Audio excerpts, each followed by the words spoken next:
अभी आप सुन रहे हैं दोस्तों दीक्षा जोशी जी को, और केदारनाथ और तुंगनाथ यात्रा के अनुभव आप सब तक आज पहुंचने वाले हैं। घुमक्कड़ी कार्यक्रम आप सुन रहे हैं। नमस्कार दोस्तों, मैं हूं सुनीता भास्कर और आप सुन रहे हैं 91.2 एफएम पर बदलते शहर की धड़कन हेलो हल्द्वानी। घुमक्कड़ी कार्यक्रम आपके लिए लेकर आए हैं और आज हम आपको यात्रा कराएंगे केदारनाथ और तुंगनाथ की। जी हाँ दोस्तों, दीक्षा जोशी जो कि एक बहुत ही नवाचारी शिक्षिका हैं, सेवानिवृत्त शिक्षिका हैं, और समय समय पर आप तक बहुत सारी कविताएं रेडियो के जरिए कहानियां पहुंचाती रहती हैं। तो आज मैम हमारे स्टूडियो में है, हम उनका बहुत स्वागत करते हैं। मैम, बहुत स्वागत है आपका।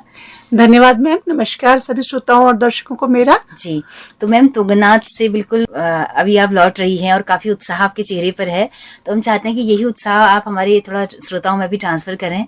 तो थोड़ा सा बताइए कि कैसे, एक तो अकेले आप अभी मतलब इस उम्र में, तो आप घुमक्कड़ी का शौक रखते हैं, तो उसके लिए कोई उम्र तो मायने रखती नहीं है। जी नहीं, तो आपने बड़ा हौसला रखा कि आप इतना लंबा पैदल ट्रैक आप करके आई हैं अकेले ही। तो बताइए थोड़ा सा प्लानिंग कैसे आपने की, फिर रूट क्या था वहाँ का, कितने दिन आपकी इस पूरी यात्रा में लगे? देखिए सुनीता जी, जज्बा और जुनून जहाँ होता है फिर उम्र कोई मायने नहीं रखती, जहाँ तक मैं सोचती हूँ। अगर मैं आईने के सामने न जाऊँ तो मुझे लगता है मैं अभी 16 साल की हूँ और मैं कर सकती हूँ। क्या बात है। लेकिन जब बीच बीच में मेरे मन में आ रहा था, मेरी इच्छा थी कि मैं इसको ट्रैकिंग करूँ। वैसे तो आजकल हेलीकॉप्टर से भी जाते हैं लोग और बहुत सारी सुविधाएं हैं वहाँ पर, लेकिन मेरी इच्छा थी मैं ट्रैकिंग करूँ। तो मुझे ऐसा लग रहा था कि मैं पता नहीं, बीच बीच में एक कहीं से कहीं विचार आ रहे थे क्या मैं कर पाऊंगी या मैं नहीं कर पाऊंगी, क्योंकि मैं 60+ हो गई हूँ। लेकिन फिर भी हौसला रखा और मैंने किसी को ओपन भी नहीं किया कि कहीं मेरी मजाक उड़ाएंगे कि इस उम्र में अकेले जा रही है। लेकिन जुनून था तो मैंने गाड़ी बुक की यहाँ से, हल्द्वानी से। 22 की सुबह 5 बजे हम लोग यहाँ से निकले जी।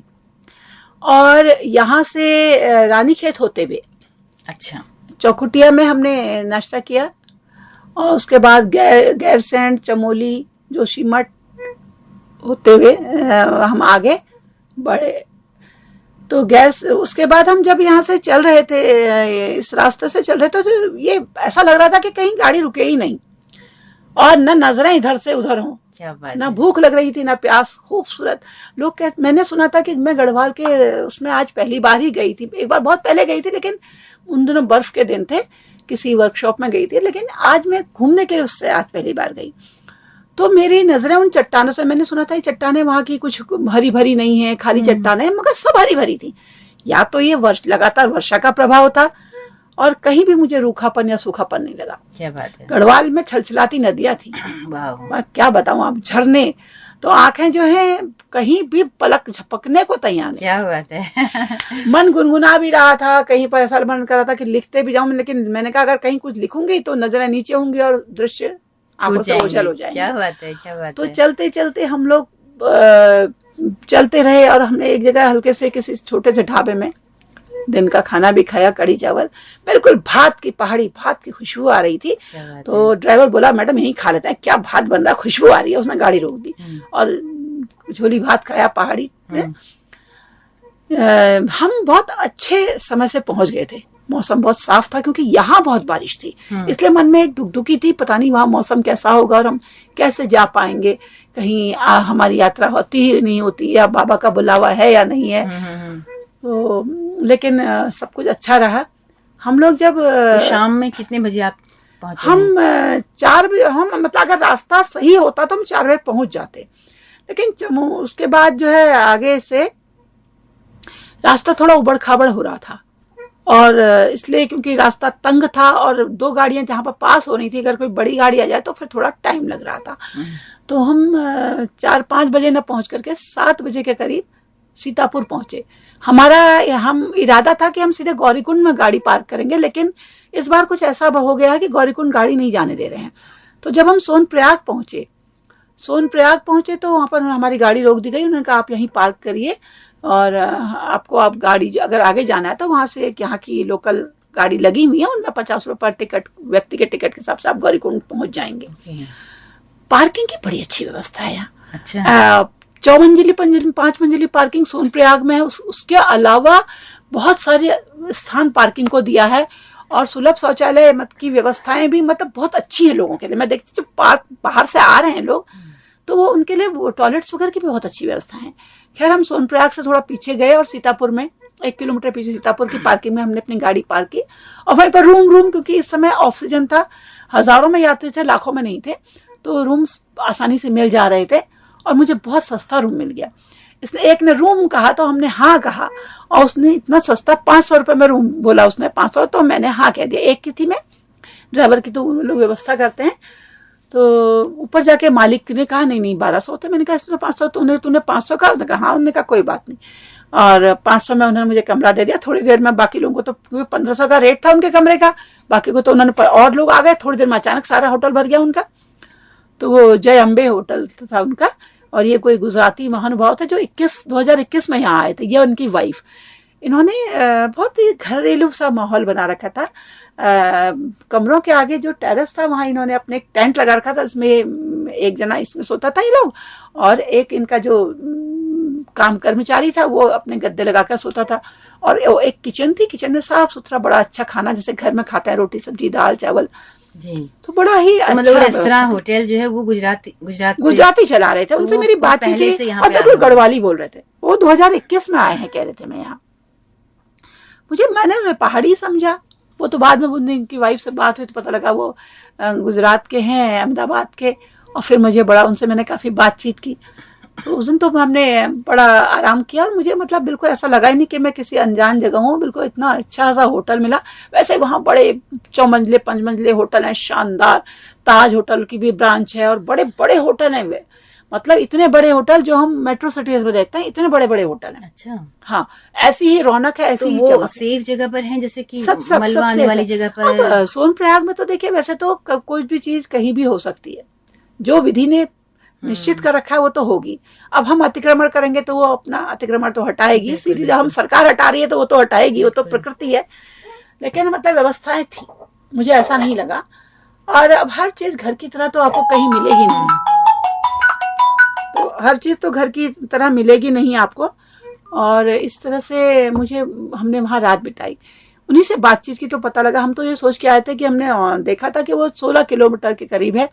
उन्होंने कहा नहीं वो मैडम अब 22 किलोमीटर हो गया, और क्योंकि जब रास्ता टूटा था आपदा के समय तो 6 किलोमीटर और बढ़ गया है बीच में, तो नया रास्ता, इसलिए वो 22 किलोमीटर एक साइड का हो गया है। जाने के लिए व्यवस्थाएं, घोड़े, डोली, बहुत सारी व्यवस्थाएं, पिट्ठू बास्केट है।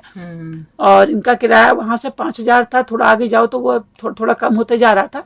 लेकिन क्योंकि मेरी इच्छा पदयात्रा करने की थी और मैं सोच के आई थी कि मैं ट्रैकिंग करूंगी, तो मैंने तो उनको, वो आ गए थे सभी घोड़े वाले, मैडम ट्रैकिंग पे जाना है, घोड़े पे जाना है या पिट्ठू करना है। हमने कहा नहीं हमने जाना है।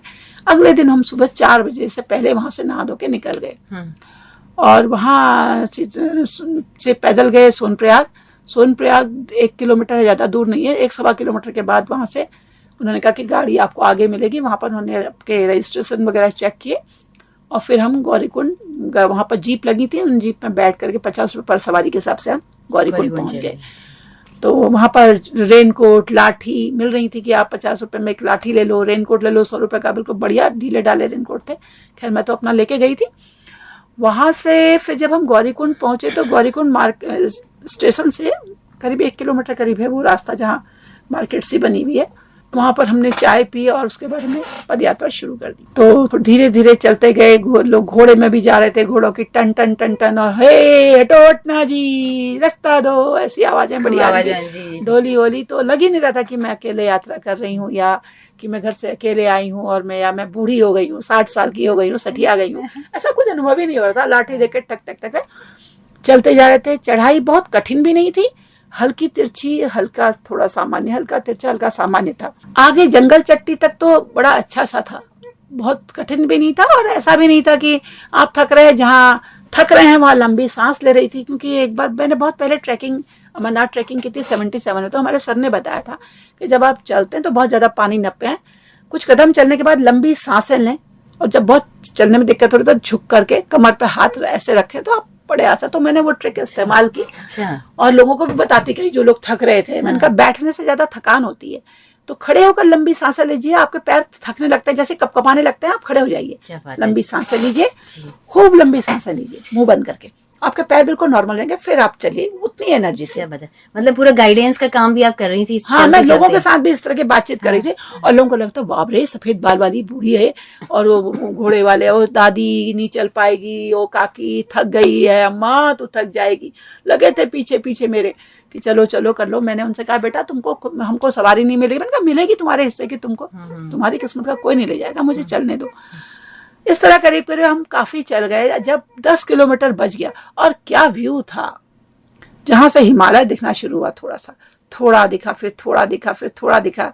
नीचे से बह रही है मंदाकिनी, छला छला छला आवाज आ रही है उसकी, और कहीं कहीं पर झरने हैं, लोग फोटो खिंचा रहे हैं। मैंने भी भैया एक्सक्यूज मी एक फोटो मेरा भी खींच दो। अकेले आदमी का तो यही होता है, फोटो वोटो खिंचाए खूब। और रास्ते में केदारनाथ का रास्ता जो है इसमें सारी सुविधाएं हैं, वॉशरूम्स बने हुए हैं जगह जगह पर निगम द्वारा, और जगह जगह पर आपके खाने पीने के लिए व्यवस्थाएं भी हैं। नींबू पानी वगैरह की व्यवस्था है, चाय पीनी है, कॉफी पीनी है, कुछ खाना है, कुछ ढाबे टाइप भी हैं, मतलब छोटी छोटी व्यवस्थाएं हैं। आप जाते रहते हैं, ऐसा नहीं कि घोड़ा आप नीचे से कर ले जाए, बीच में भी घोड़े मिल रहे हैं, बीच में भी डोली मिल रही है, कुछ लौटती भी हैं, कुछ वापस आती भी मिल जा रही हैं। तो जब 10 किलोमीटर हम चल गए तो एक घोड़े वाला बिल्कुल रुआं सा हो गया, कह रहा दादी नहीं चलेगी तो फिर तुम ही ऐसा करेगी तो हम क्या खाएंगे, घोड़ा क्या खाएगा। फिर असल मेरे को भी, मुझे भी लगा, मैंने कहा काफी चल ली हूँ मैं, चलने की इच्छा तो मेरी लगभग हो ही गई है, तृप्ति तो थोड़ी आई। तो मैंने कहा इसको कर ही लेती हूँ, बेचारा कह तो ठीक ही रहा, घोड़ा है तो सवारी, जब उसको खाने को नहीं मिलेगा, कोई सवार बैठेगा नहीं तो उसे कहाँ पैसा मिलेगा, और उसको उसका मालिक क्या खिलाएगा, बिल्कुल, और खुद अपने बच्चों को क्या पालेगा। उसका ये तो सारे लोग लोकल लोग रहे होंगे? ये सब नेपाली ज्यादा थे यहाँ। अच्छा। नेपाली ही थे, क्योंकि इतना एनर्जेटिक हम नहीं होते हैं, मुझे जहां तक लगा। नेपाली आदमी तो ऐसे धड़ धड़ धड़ धड़ धड़ धड़ दौड़ जा रहा था पिट्ठू पीठ में लेके। अच्छा। मुझे लग ही नहीं रहा था कि किसी पीठ में कुर्सी जैसी डोली बना रखी थी। डोली थी, कुर्सी ऐसी थी, वो बास्केट, तो वो उसमें बैठा के मैं आराम से, लोग उसके ऊपर सो के बैठे पीठ में, वो झुक के और चला जा रहा था। और डोली में 4 लोग थे, अपने कंधे में कंबल रखा उन्होंने और डोली का डंडे लगाया, धड़ धड़ धड़ धड़, 2 आगे 2 पीछे, आराम से डोली में अपना मोबाइल व्हाट्सएप ऑन करते हुए लोग चल रहे थे जो उसमें बैठे थे, और वो चल रहे जा रहे हैं। मैं तो उनके एनर्जी लेवल देख के मुझे लग रहा था इनका क्या है, साक्षात भगवान के दर्शन तो ये हैं हमारे। क्या बात है, जो कार्य कर रहे हैं, जो अपने जीवन रोजी रोटी के लिए इतनी मेहनत कर रहे हैं, इतना पसीना बहा रहे हैं, वही भगवान है और वही सेवा है। हमको लग रहा था ना कि कितना लूट रहे हैं लोग, कहते कितना लूट रहे हैं। एक बात बताइए, अपना खून का पसीना बना रहे हैं, किसी को ढोकर ले जा रहे हैं। क्या बात है? तो ये तो कोई अपराध नहीं हुआ, मुझे लगता है। कुछ पॉजिटिव, अब नेगेटिव और पॉजिटिव तो सोच आपकी। अब कुछ कह रहे हैं मंदिर जा रहे हैं दर्शन करने, क्या पाप करना है कि लोगों के पीठ में जा रहे हैं, घोड़े में जा रहे हैं। तो एक बार सोचिए, अगर हम नहीं जाएंगे तो उनकी रोजी रोटी फिर क्या होगी? वो भी तो रोजी रोटी के लिए कोई और ऑप्शन नहीं है उनके पास। वहाँ ऐसा तो है नहीं ना, खेती कर लो आप, कोई ऑप्शन है ना, या कोई सभी दुकान खोल के बैठ जाएंगे तो खाएगा कौन? और उनके पास दुकान के लिए पीछे से पैसा भी तो होना चाहिए दुकान लगाने के लिए। जितना ऊपर जाएंगे उतना महंगा होगा, बिल्कुल भाई, आपको उतना ढुलान देना पड़ेगा, है ना, कुछ तो व्यवस्था करनी पड़ेगी। और हेलीकॉप्टर में वो जा नहीं सकता हर बार, इतना होता तो फिर वो क्यों करता ये काम? तो मुझे लगा कि ठीक कह रहा है ये, चलो मैं बैठ जाती हूँ। मन मार के बैठी कि मुझे लगा थोड़ा और चल लेती, मैं चल ही पा रही थी, मुझे अच्छा लग रहा था चलना। और दूसरा ये था कि दृश्यों को आंखों में भरना एक बहुत ही अच्छा अनुभव था। खैर 8 किलोमीटर इसमें चलने के बाद उसने रोक दिया, उसने कहा 2 किलोमीटर अब हम नहीं जा सकते, हमारा स्टेशन घोड़ा यही है। और बहुत ही खूबसूरत अनुभव था कि मैं केदार जी की उतरने के 4 कदम चली होंगी तो मंदिर का टॉप दिखाई दे गया। और फिर हेलीपैड, हेलीकॉप्टर, 5-5 मिनट में हेलीकॉप्टर आ रहे थे, गड़ गड़ कर। तो मैं वीडियो बनाती हुई, अब धुंध आने लगी थी, बादल छाने लगे थे, तो नीलकंठ जो पर्वत हिमालय थे दिखने बंद हो गए थे, जो नीचे से इतने खूबसूरत दिख रहे थे, इनके देखने के पास जाकर देखने की तमन्ना जो थी वो मन में ही रह गई। लेकिन हम 10:30 बजे करीब में वहां पहुंच गई। सुबह 10:30 4 बजे आप? हाँ, बहुत आराम से चली मैंने, कहीं दौड़ नहीं लगाई, बहुत टेक्निक से चली, तो मुझे थकान नहीं हुई। तो मुझे लगता है कि अगर हम ट्रैकिंग में कुछ चीजों का ख्याल रखें तो आराम से चढ़ सकते हैं, कोई कठिन काम नहीं है। और केदारनाथ की चढ़ाई लंबी है, खड़ी नहीं है, एकदम ये इसका प्लस है ना। तो वहां हम 10:30 बजे पहुंच गए तो देखा काफी लंबी लाइन थी। अब पंडों ने शुरू कर दिया, मैडम आप 2100 दीजिए, आपका अभिषेक कराएंगे, वो कराएंगे। तो मैंने कहा पंडित जी मैं करा तो देती अभिषेक, तो मैं भी करूंगी वहां, लेकिन जो लोग इतने सुबह मुझसे पहले आए हैं और लाइन में लगे हैं वो बेवकूफ तो है नहीं, उन्होंने मुझसे पहले वहां पर स्थान बनाया है, तो मेरा कर्तव्य बनता है कि मैं उनके पीछे खड़ी हूँ। आप मुझे भीड़ में घुसा देंगे तो ये औचित्य मेरे मन को फिर स्वीकार नहीं है। मैं दर्शन करने जा रही हूँ, तो गलत ही हुआ, वीआईपी तो हूँ नहीं मैं। और फिर पंडित जी ने बजाय 2-4 लोगों ने कहा, उसके बाद वहीं पर जूतों की व्यवस्था थी, जूते 10 रुपए देकर आप वहाँ सेवा जूतों की दे सकते थे, तो डंडा भी मैंने उन्हीं को संभाल दिया। उसके बाद दर्शन के लिए बातचीत होती रही, कुछ शाहजहांपुर के कुछ लड़के थे, उनसे बातचीत की कि कहाँ से आए हैं, क्या आए हैं, कैसे आए हैं। इस तरह करते करते करते 1 घंटे 1.5 घंटे में मेरा नंबर आ गया। बस मंदिर में बहुत भगदड़ थी। मंदिर का अनुभव थोड़ा सा ऐसा रहा कि वहाँ पंडितों का, अभी भी पंडित जी लोगों के वो पैसा खींचा वाला है कि गेट से कोई कह रहा प्रसाद यहाँ चढ़ाओ, फिर वो कह रहा इसकी दक्षिणा दो, दूसरा एक नाम लिख रहा। हमने सोचा नाम लिख रहे हैं तो नाम गोत्र तो लिख रहे हैं, उन्हें मंदिर का सब यही तो जो मंदिर में देते हैं, हमने उनको दे दिया जो भी मंदिर के लिए रखा था। अंदर गए, किसी तरह अंदर नंबर आया, अंदर धक्का मुक्की चली थी। तो उसके बाद फिर अंदर लाइन थी, तो नंदी जो सुनहरे नंद हैं वो उनमें भी उनका प्रसाद चढ़ाओ, इसमें दक्षिणा मैंने उनसे कहा कि आपने जिनको गेट पे बिठा रखा है रजिस्टर लेके, उनको हम दे चुके हैं जो मंदिर में हमको देना था। गलती यह भी कि मुझे दान पात्र, वैसे मैं हमेशा दान पात्र में डालती, लेकिन उन्होंने कहा कि रजिस्टर में लिख रहे हैं आप ये दीजिए। उन्होंने रजिस्टर में नाम हम लिखा, तो उन्होंने कहा उन्होंने आपको कोई रसीद दी? मैंने कहा नहीं। तो कहने का कोई ऐसे ही बैठे होंगे नाम यात्रियों की संख्या लिखने, पंडित ही थे मतलब वो सब। अच्छा। खैर उन्होंने कहा कोई बात नहीं आप जल लीजिए। फिर उन्होंने जल दिया मुझे, फिर हम अंदर गए। अंदर पंडित जी ने भी यही कहा प्रसाद चढ़ाओ दक्षिणा। मैंने कहा पंडित जी आप लोगों ने जिनको गेट पे बिठाया है, पंडित जी है वो भी, हमने उनको जमा करा दिया है क्योंकि उन्होंने नाम वाम लिखा था। मैंने उनसे भी ये बात कही। कहने चल कोई बात नहीं आपने कर दी तो आप दर्शन। मैंने सोचा खाली हाथ जोड़ने, मैंने कहा नहीं मत्था टेक अम्मा। बस ये बहुत अच्छा था वहां पर कि आपको मत्था टेकवा रहे थे, स्पर्श करा रहे थे, कहते कि आप अच्छे से उनको स्पर्श करो।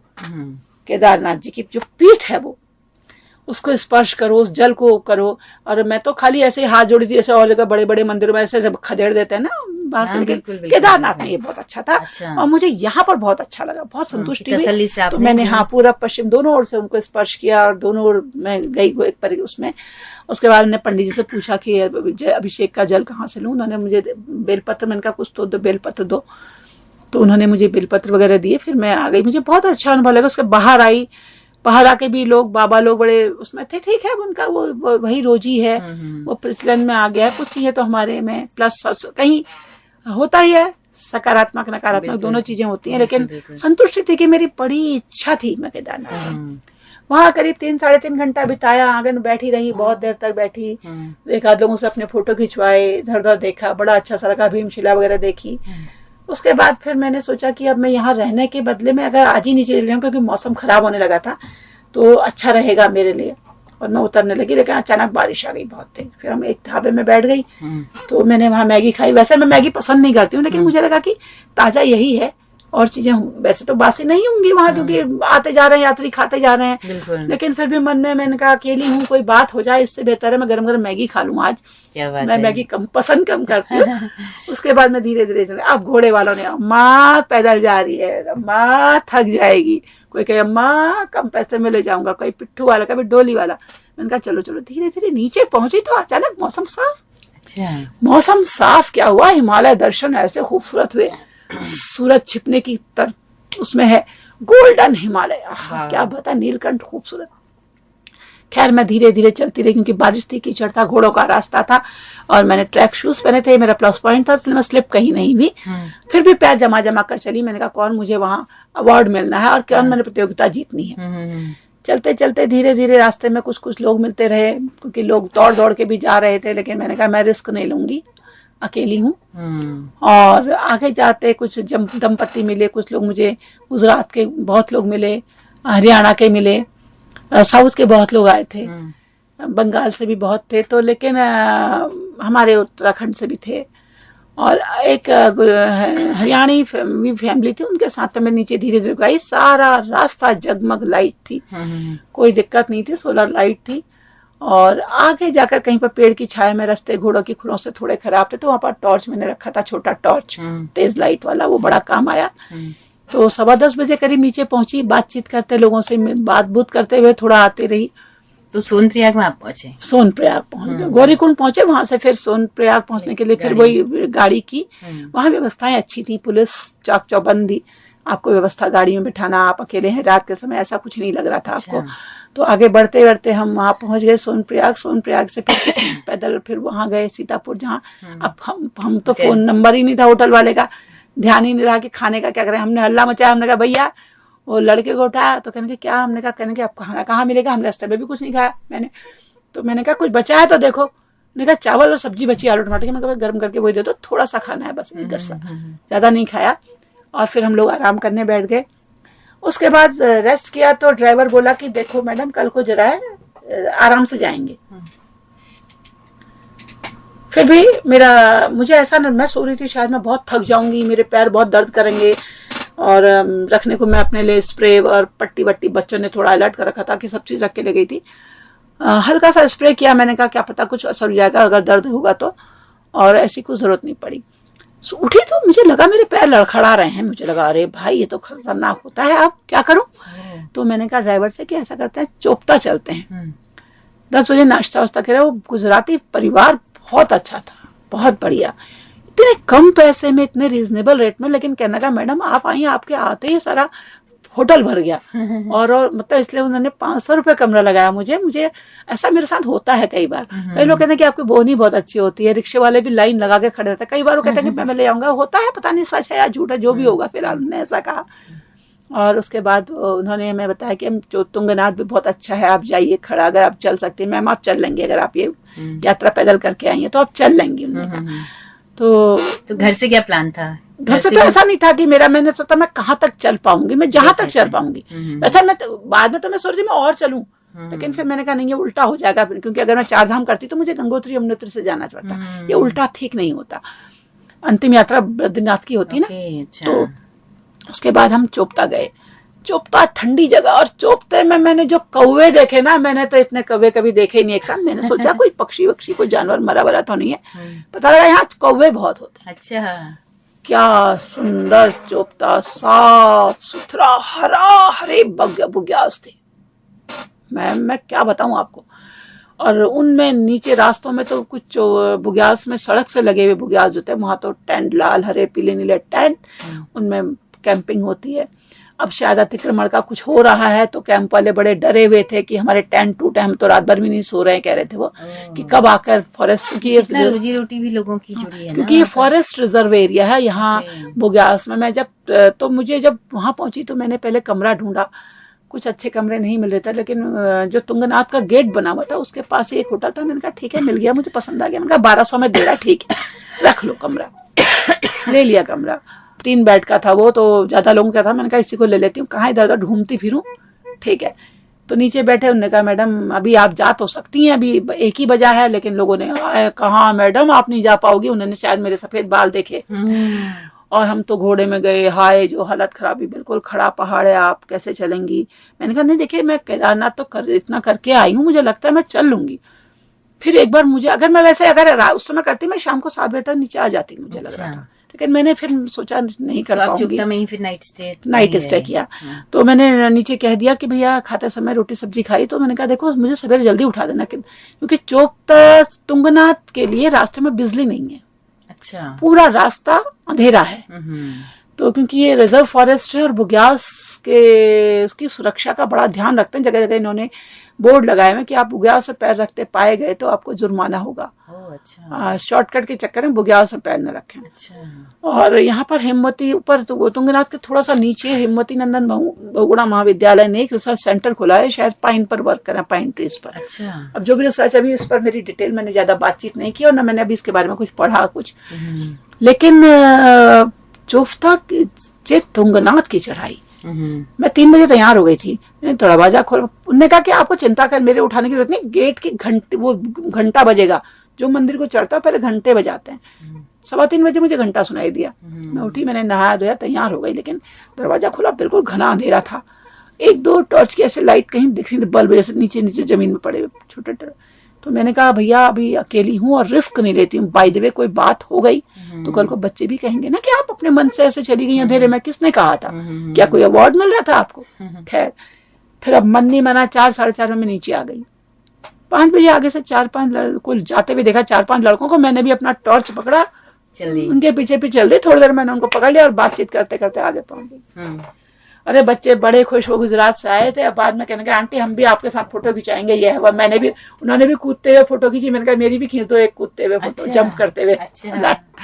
और क्या बताऊं मैं, चोफ्ता से तुंगनाथ, सूरज की पहली किरण और हिमालय की पहली सफेद लाइन, एक श्वेत लाइन ऐसी चमकी जो पहाड़ों के ऊपर आंखों में है मेरे। क्या बात है।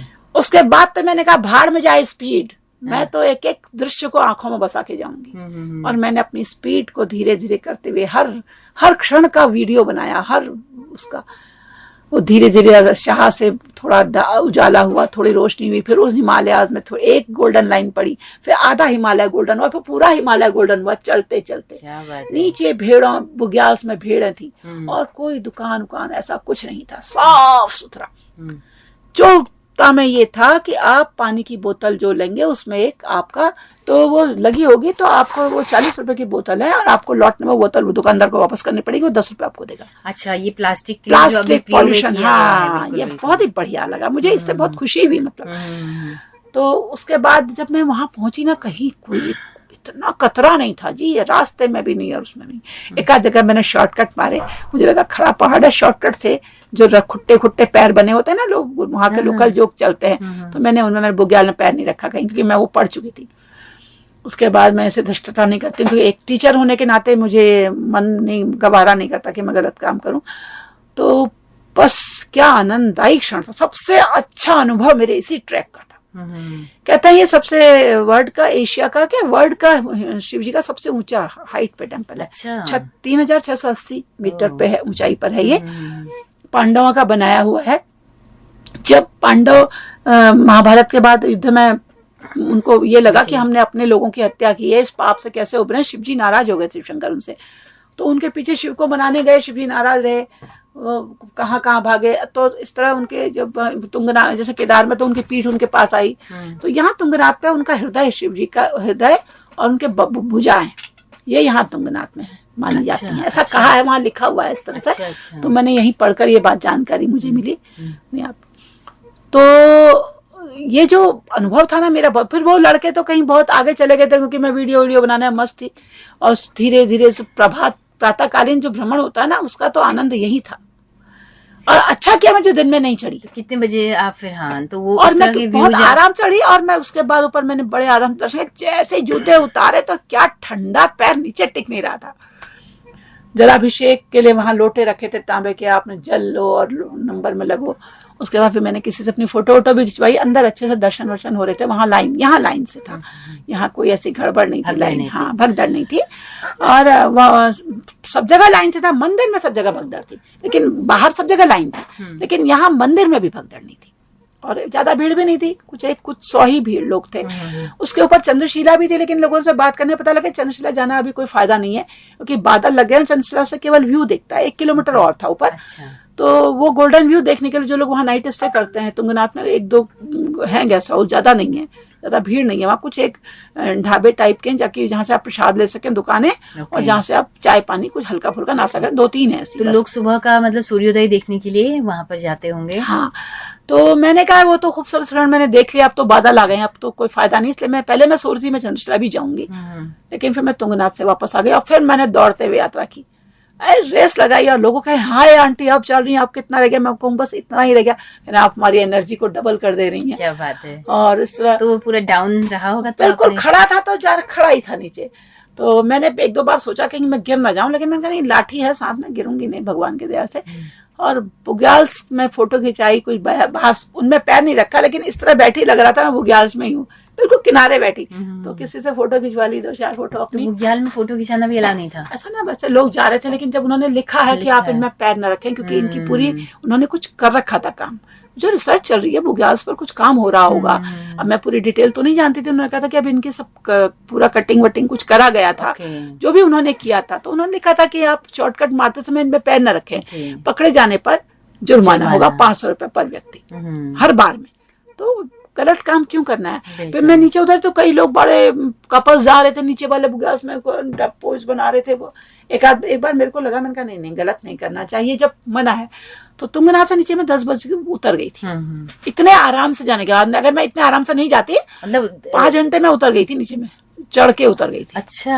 हाँ, नहीं तो मैं शायद 3 घंटे में उतर जाती। मैंने तो जाते समय ही बहुत टाइम लगा, आते समय तो कोई टाइम ही नहीं लगाया, दौड़ लगा दी। एक जगह नींबू पानी पिया, एक लड़का नींबू पानी कितना किलोमीटर लगभग रहा होगा? ये केवल 4 किलोमीटर जाना, 4 किलोमीटर आना है। मगर अच्छा। बिल्कुल खड़ा है, इसलिए टफ है, एकदम खड़ा है। ये सीधे पहाड़ पर ऐसा रास्ता एकदम है, खड़ा ऐसा ही है। तो सीढ़ियां बनी हैं या खरंजा जैसा कुछ सीधा है? पत्थर का खड़ा, सीधा पत्थर का पत्थर खरंजा का। जैसा। शायद ये 6 फुट या ओके। 6 फुट या 6 या 8 फुट, चौड़ा 7 फुट होगा। का होगा, ज्यादा नहीं है। ओके। मगर है बहुत साफ सुथरा। अच्छा लगा मुझे यहाँ जाके, बड़ी ही एक बहुत ही आत्मीयता, ऐसा लगा जैसे मैंने, मतलब मेरी बहुत ही दिली तमन्ना, जैसे केदारनाथ जाके बहुत अच्छा फील हुआ। यहाँ आके दृश्यों ने बहुत मन क्या मन बात हुआ। है, क्या बात है। उसके बाद नीचे उतर गई तो 10 मिनट बैठी, ड्राइवर इंतजार कर रहा था, कह रहा अरे आ गए आप, मैं तो 11 साढ़े 11 बजे पहुंचोगे। तो उसने शायद चाय पानी पी ली थी। मैंने कहा मैं कुछ नहीं पीऊंगी, नाश्ता भी नहीं करूंगी, रास्ते में कहीं करेंगे। उनका गाड़ी तैयार, उसने कहा तैयार है, और मैं भी फ्रेश हूँ। तो मैंने कहा चल गाड़ी चला, हम बद्रीनाथ को निकल गए। और बद्रीनाथ भी गए? बद्रीनाथ निकले। फिर वहां से हम गए तो चलते चलते चलते हमें एक जगह मिला, काफल रेस्टोरेंट एंड ढाबा। बहुत ही खूबसूरत था, और उसके आसपास कुछ नहीं था, जंगल के घने रास्ते, हरियाली के बीच में। हमने कहा ये साफ सुथरा बढ़िया है, इसे हाँ कुछ खा लेते हैं, नाश्ता कर लेते हैं। इतना बढ़िया नाश्ता था, पराठे बनाए थे उसने मिक्स, चाय बनाई थी। कहता हम ज्यादा वो करते नहीं है, मैं इच्छा है मैं जोशीमठ का हूँ कह रहा था, तो मैंने यहाँ बनाया है, मैं यहाँ रहता हूँ। अच्छा, तो चलते चलते हम लोग उसे नाश्ता करने के बाद हम चलते रहे, और बहुत ही अच्छा रास्ता हमारा कटा। और जब हम जोशीमठ से चमोली तक हाईवे है, बद्रीनाथ जाने में क्या है, जोशीमठ से चमोली तक तो हाईवे है, लेकिन बीच बीच में कहीं पर थोड़ा खराब है, अच्छा रास्ता है, बस चमोली पहुंचने तक का थोड़ी वो है। उसके बाद गोपेश्वर बहुत खूबसूरत है ना, गोपेश्वर बहुत खूबसूरत है। चमोली में थोड़ा है, वहाँ एक मारवाड़ी जगह भी है। मुझे हंसी भी आई, मैंने पूछा भाई मारवाड़ी नाम हम क्यों रखा है इस जगह का? कह रहे कभी कोई मारवाड़ी रहता होगा, तो अब उस जगह का ही नाम मारवाड़ी हो गया। और जीपीएस ग्रुप का वहाँ बहुत बड़ा प्रोजेक्ट है विद्युत परियोजना का, जल विद्युत परियोजना का। और सड़क तो बहुत चौड़ी बनी है, मगर कई बार बहुत वर्षा से मलबा जहाँ जहाँ आया है वहाँ बहुत ही, लेकिन बीआरओ ने बहुत काम किया है उस रोड पे, काम बहुत हो रहा है। बीआरओ अलर्ट है हर समय, और जो हर समय वहां पर मशीनरी तैयार है, आपका कब मलबा गिरा कब ठीक कर दें। अब जब मलबा गिरा तो वहां पर रास्ता बिल्कुल तंग हो रहा, तो बड़ा निकलना थोड़ा जाम लग रहा, नहीं तो वैसे खूब चौड़े रास्ते हैं, बड़े चौड़े रास्ते हैं, 4-4, 5-5 गाड़ी निकल जाए ऐसे रास्ते हैं। और व्यूज तो बहुत ही खूबसूरत है, क्या बताएं। मैं तब मेरे को तो ऐसा लग रहा था कि मैं चलती रहूं, गाड़ी रुके ही ना कहीं। क्या बात है ना, रुकना। तो कितने फिर घंटे में आप हम शाम को 5 बजे बद्रीनाथ। अच्छा, बद्रीनाथ के लिए कहाँ पर है स्टे के लिए? बद्रीनाथ पहुंचे तो बद्रीनाथ पहुंचते थोड़ा मन में कुछ खिन्नता सी मुझको महसूस, क्योंकि हम बहुत ही कंस्ट्रक्शन चल रहा है। एक मैं जैसे हमें तुंगनाथ पहुंच के मुझे बड़ी अच्छा सा लगा। वहां पहुंच के मुझे ऐसा लग रहा, मैं ये सोच के गई थी कि बस सिर्फ शांति होगी और मंदिर होगा, थोड़े होटल होंगे, लेकिन वहाँ इतना काम चल रहा है, इतना काम चल रहा है, इतना कंक्रीट कंक्रीट कंक्रीट। फिर एक होटल ले लिया था वहीं पर से। पहले मैंने उसी को लिया, उसने 1500 का ले मेरे को लगा शायद मैं खड़ी नहीं हो पाई, बहुत देर से लंबी बैठी थी, तो मुझे लगा मैं शायद खड़ी नहीं हो पा रही हूँ, शायद मैं बहुत थक गई हूँ ट्रैकिंग से। तो मैंने कहा ले 15 में ले लेती हूँ, ड्राइवर के लिए व्यवस्था उनके वहाँ स्टाफ रूम में हो जाती है। उसके बाद उसने कहा, मैंने कहा माणा चलते हैं। हमने सीधे माणा को कुछ किया। माणा स्टेशन वहां से 4 किलोमीटर है माणा बद्रीनाथ से। अच्छा। तो बद्रीनाथ में इतना काम हो रहा था कि ऐसा घूमने जैसा मुझे बद्रीनाथ में कुछ लगा नहीं। मंदिर बाद में गए, तो फिर उसके माणा गए। माणा में मार्केट है भोटियाओं की बहुत अच्छी, गर्म कपड़ों की, टोपी मोजे ले दिए, कई तरह की जड़ी बूटियां बेच रही थी, लेकिन मैं क्या लेती, यहाँ इतने गर्म कपड़े की जरूरत होती नहीं है। और जड़ी बूटियों का तो मुझे आइडिया भी नहीं है कि क्या लूं और किसको दूं, मैं खाती नहीं दवाइयाँ अभी तक, तो भगवान की दया से ऐसी कोई दवाई नहीं लेती हूँ। क्या बात है। तो वहां देखा, उसके बाद थोड़ा आगे गए तो एक गणेश गुफा थी, व्यास गुफा थी, उसके आगे भीम पुल था। सरस्वती के ऊपर जब पांडव लोग सूर्यारोहण को जा रहे थे, तो उस समय कहते हैं कि सरस्वती पार कैसे करें, भीम ने पूरी शिला उठा के पुल बना दिया था। अब तो वहां वैसा पुल भी है, वो भीम पुल वहां पर वैसी है, और बहुत शोर करती हुई सरस्वती है। तो जब कहावत है कि जब महाभारत व्यास जी लिखा रहे थे गणेश जी को, तो ये सरस्वती के शोर से उनको डिस्टर्ब हो रहा था गणेश जी को, उन्हें गुस्सा आया, भोजन ने उनको श्राप दे दिया सरस्वती को, तो यहाँ के बाद इतना शोर कर ही नहीं पाएगी, इतना ही रहेगा तेरा रास्ता। तभी गुप्त हो गई थी वो। तो सरस्वती वहीं मिलता है जल और कहीं मिलता नहीं है कहते हैं। मैं तो, मुझे पता नहीं था, मैं लेके नहीं आई, सही बताया, क्योंकि मैं तो दृश्यों में खो गई थी। प्रकृति में इतना खो गई कि मैंने आसपास के दुकानें, मकान, शॉपिंग कुछ ध्यान ही नहीं दिया। फिर वहां पर भारत की प्रथम दुकान लिखा हुआ था 3-4 दुकानों में। अच्छा। बहुत साल, कुछ समय पहले यहाँ पर भारत का अंतिम गांव, भारत की अंतिम दुकान लिखा रहता था माणा के लिए, लेकिन किसी का, अब हम जब भारत से जाएंगे तो शायद भारत का अंतिम गांव होगा, उसके बाद तो चाइना बॉर्डर है, लेकिन जो चीन से आएगा वो भारत का प्रथम गांव। ठीक है, अपना अपना सोच है। तो मुझे दोनों ही अच्छा लगा, प्रथम भी लिख सकते हैं, अंतिम भी लिख सकते हैं, पॉजिटिव, प्रथम में पॉजिटिविटी है। तो इसमें मुझे कुछ बुरा नहीं लगा, बड़ा अच्छा लगा। ऊपर स्वर्गारोहण द्वार था जहाँ से पांडव लोग फिर स्वर्गारोहण को गए थे। तो वहां से फिर हम लौट आए। उसके बाद आकर के थोड़ा इधर उधर देखा, चलते चलते आए। अब वहां पर भी डोटियालों ने इन्हें परेशान है, दीदी ये भी 3 मील चलना है, दादी थक जाएगी, चढ़ाई है। मैंने कहा चलने दे, थोड़ा पैर चलेंगे बेटा, मैं पैर जमे हुए तो, लेकिन मेरे पैर उतना चलने से बिल्कुल सही होगा। अच्छा। फिर मैंने कहा, ऐसा करता ड्राइवर से कि नरेंद्र, हमने कहा अभी बद्रीनाथ भी देख लेते हैं, अगर भीड़ ना हो दर्शन कर ले। कुछ लोग कहने बद्रीनाथ में, हमने कहा अच्छा देख तो लेते हैं दर्शन, चाहे कल करेंगे, कल भी कर लेंगे।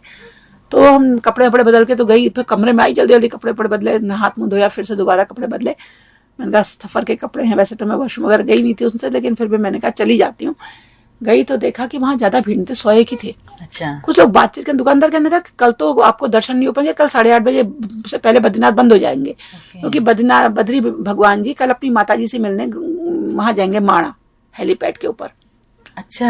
माणा जाएंगे, आर्मी हेलीपैड के ऊपर माणा जाएंगे, वहां उनकी माता जी होती हैं, कल उनके साथ यात्रा जाएगी, तो कल मंदिर फिर नहीं खुलेगा। अच्छा अच्छा। तो मैंने कहा ठीक है, वैसे तो हम सुबह 2 बजे भी जा सकते थे, लेकिन मंदिर भीड़ में खड़े हुए, भीड़ थी बहुत।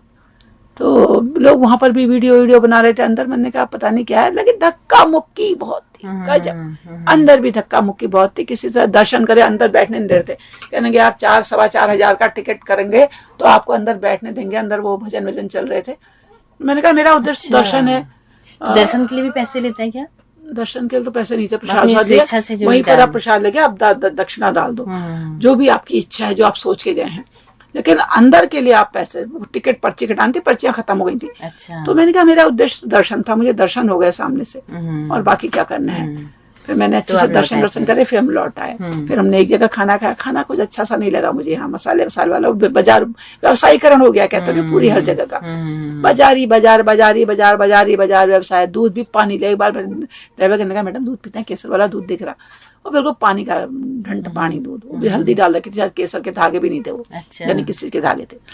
खैर अब बाजार में अब लोग कमाने जा रहे हैं, लोगों को लगता है कि तीर्थ में भी अब यही सब चल रहा है। तो फिर नाइट स्टे फिर आपने बद्रीनाथ में किया? बद्रीनाथ में नाइट स्टे किया। अगली सुबह मैं 3 बजे से भी पहले उठ के नहा धो के तैयार हो गई थी। मैंने कहा पता नहीं कब क्या प्रोग्राम है ड्राइवर का, मैं बात करना भूल गई थी रात। मैंने कहा क्या पता दर्शन को फिर जाता है, लेकिन वो सोचने का कि आप चले गए हो, आपका फोन नहीं आया। फिर सवेरे 5:30 बजे करीब हम बाहर निकले, फिर से बद्रीनाथ गई। मैंने कहा लाइट में तो बद्रीनाथ देखा ही था, मैं उसके नेचुरल रंग देखना चाहती हूँ, प्राकृतिक रंग, जो बड़ा रंग बिरंगा बिल्डिंग है वो। तो फिर गई, वहां भीड़ बहुत थी, तो हमने कहा अब तो दर्शन नहीं हो सकते हैं। तो हम गए, हमने वहां जा अंदर तक गए, अच्छे से खूब उनको फोटो खिंचाई और देखा उन रंगों को कोई नहीं।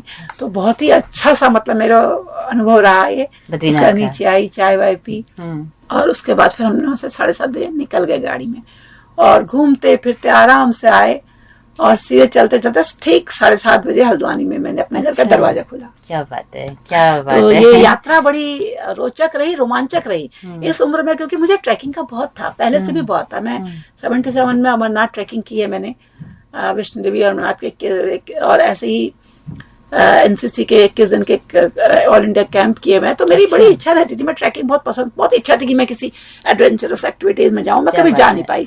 तो अभी सेवानिवृत्ति के बाद का ये पहला आपका ट्रिप रहा पहला ट्रिप रहा है मेरा।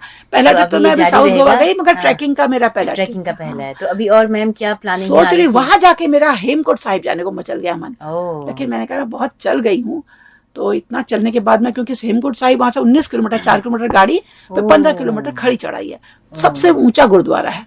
तो मैंने कहा शायद अगर कहीं नहीं चल पाऊँ 15 किलोमीटर खड़ी चढ़ाई, तो मैंने मन मार लिया। मैंने कहा अगली बार हेमकुंड साहिब, और अगर ईश्वर ने चाहा तो फूलों की घाटी।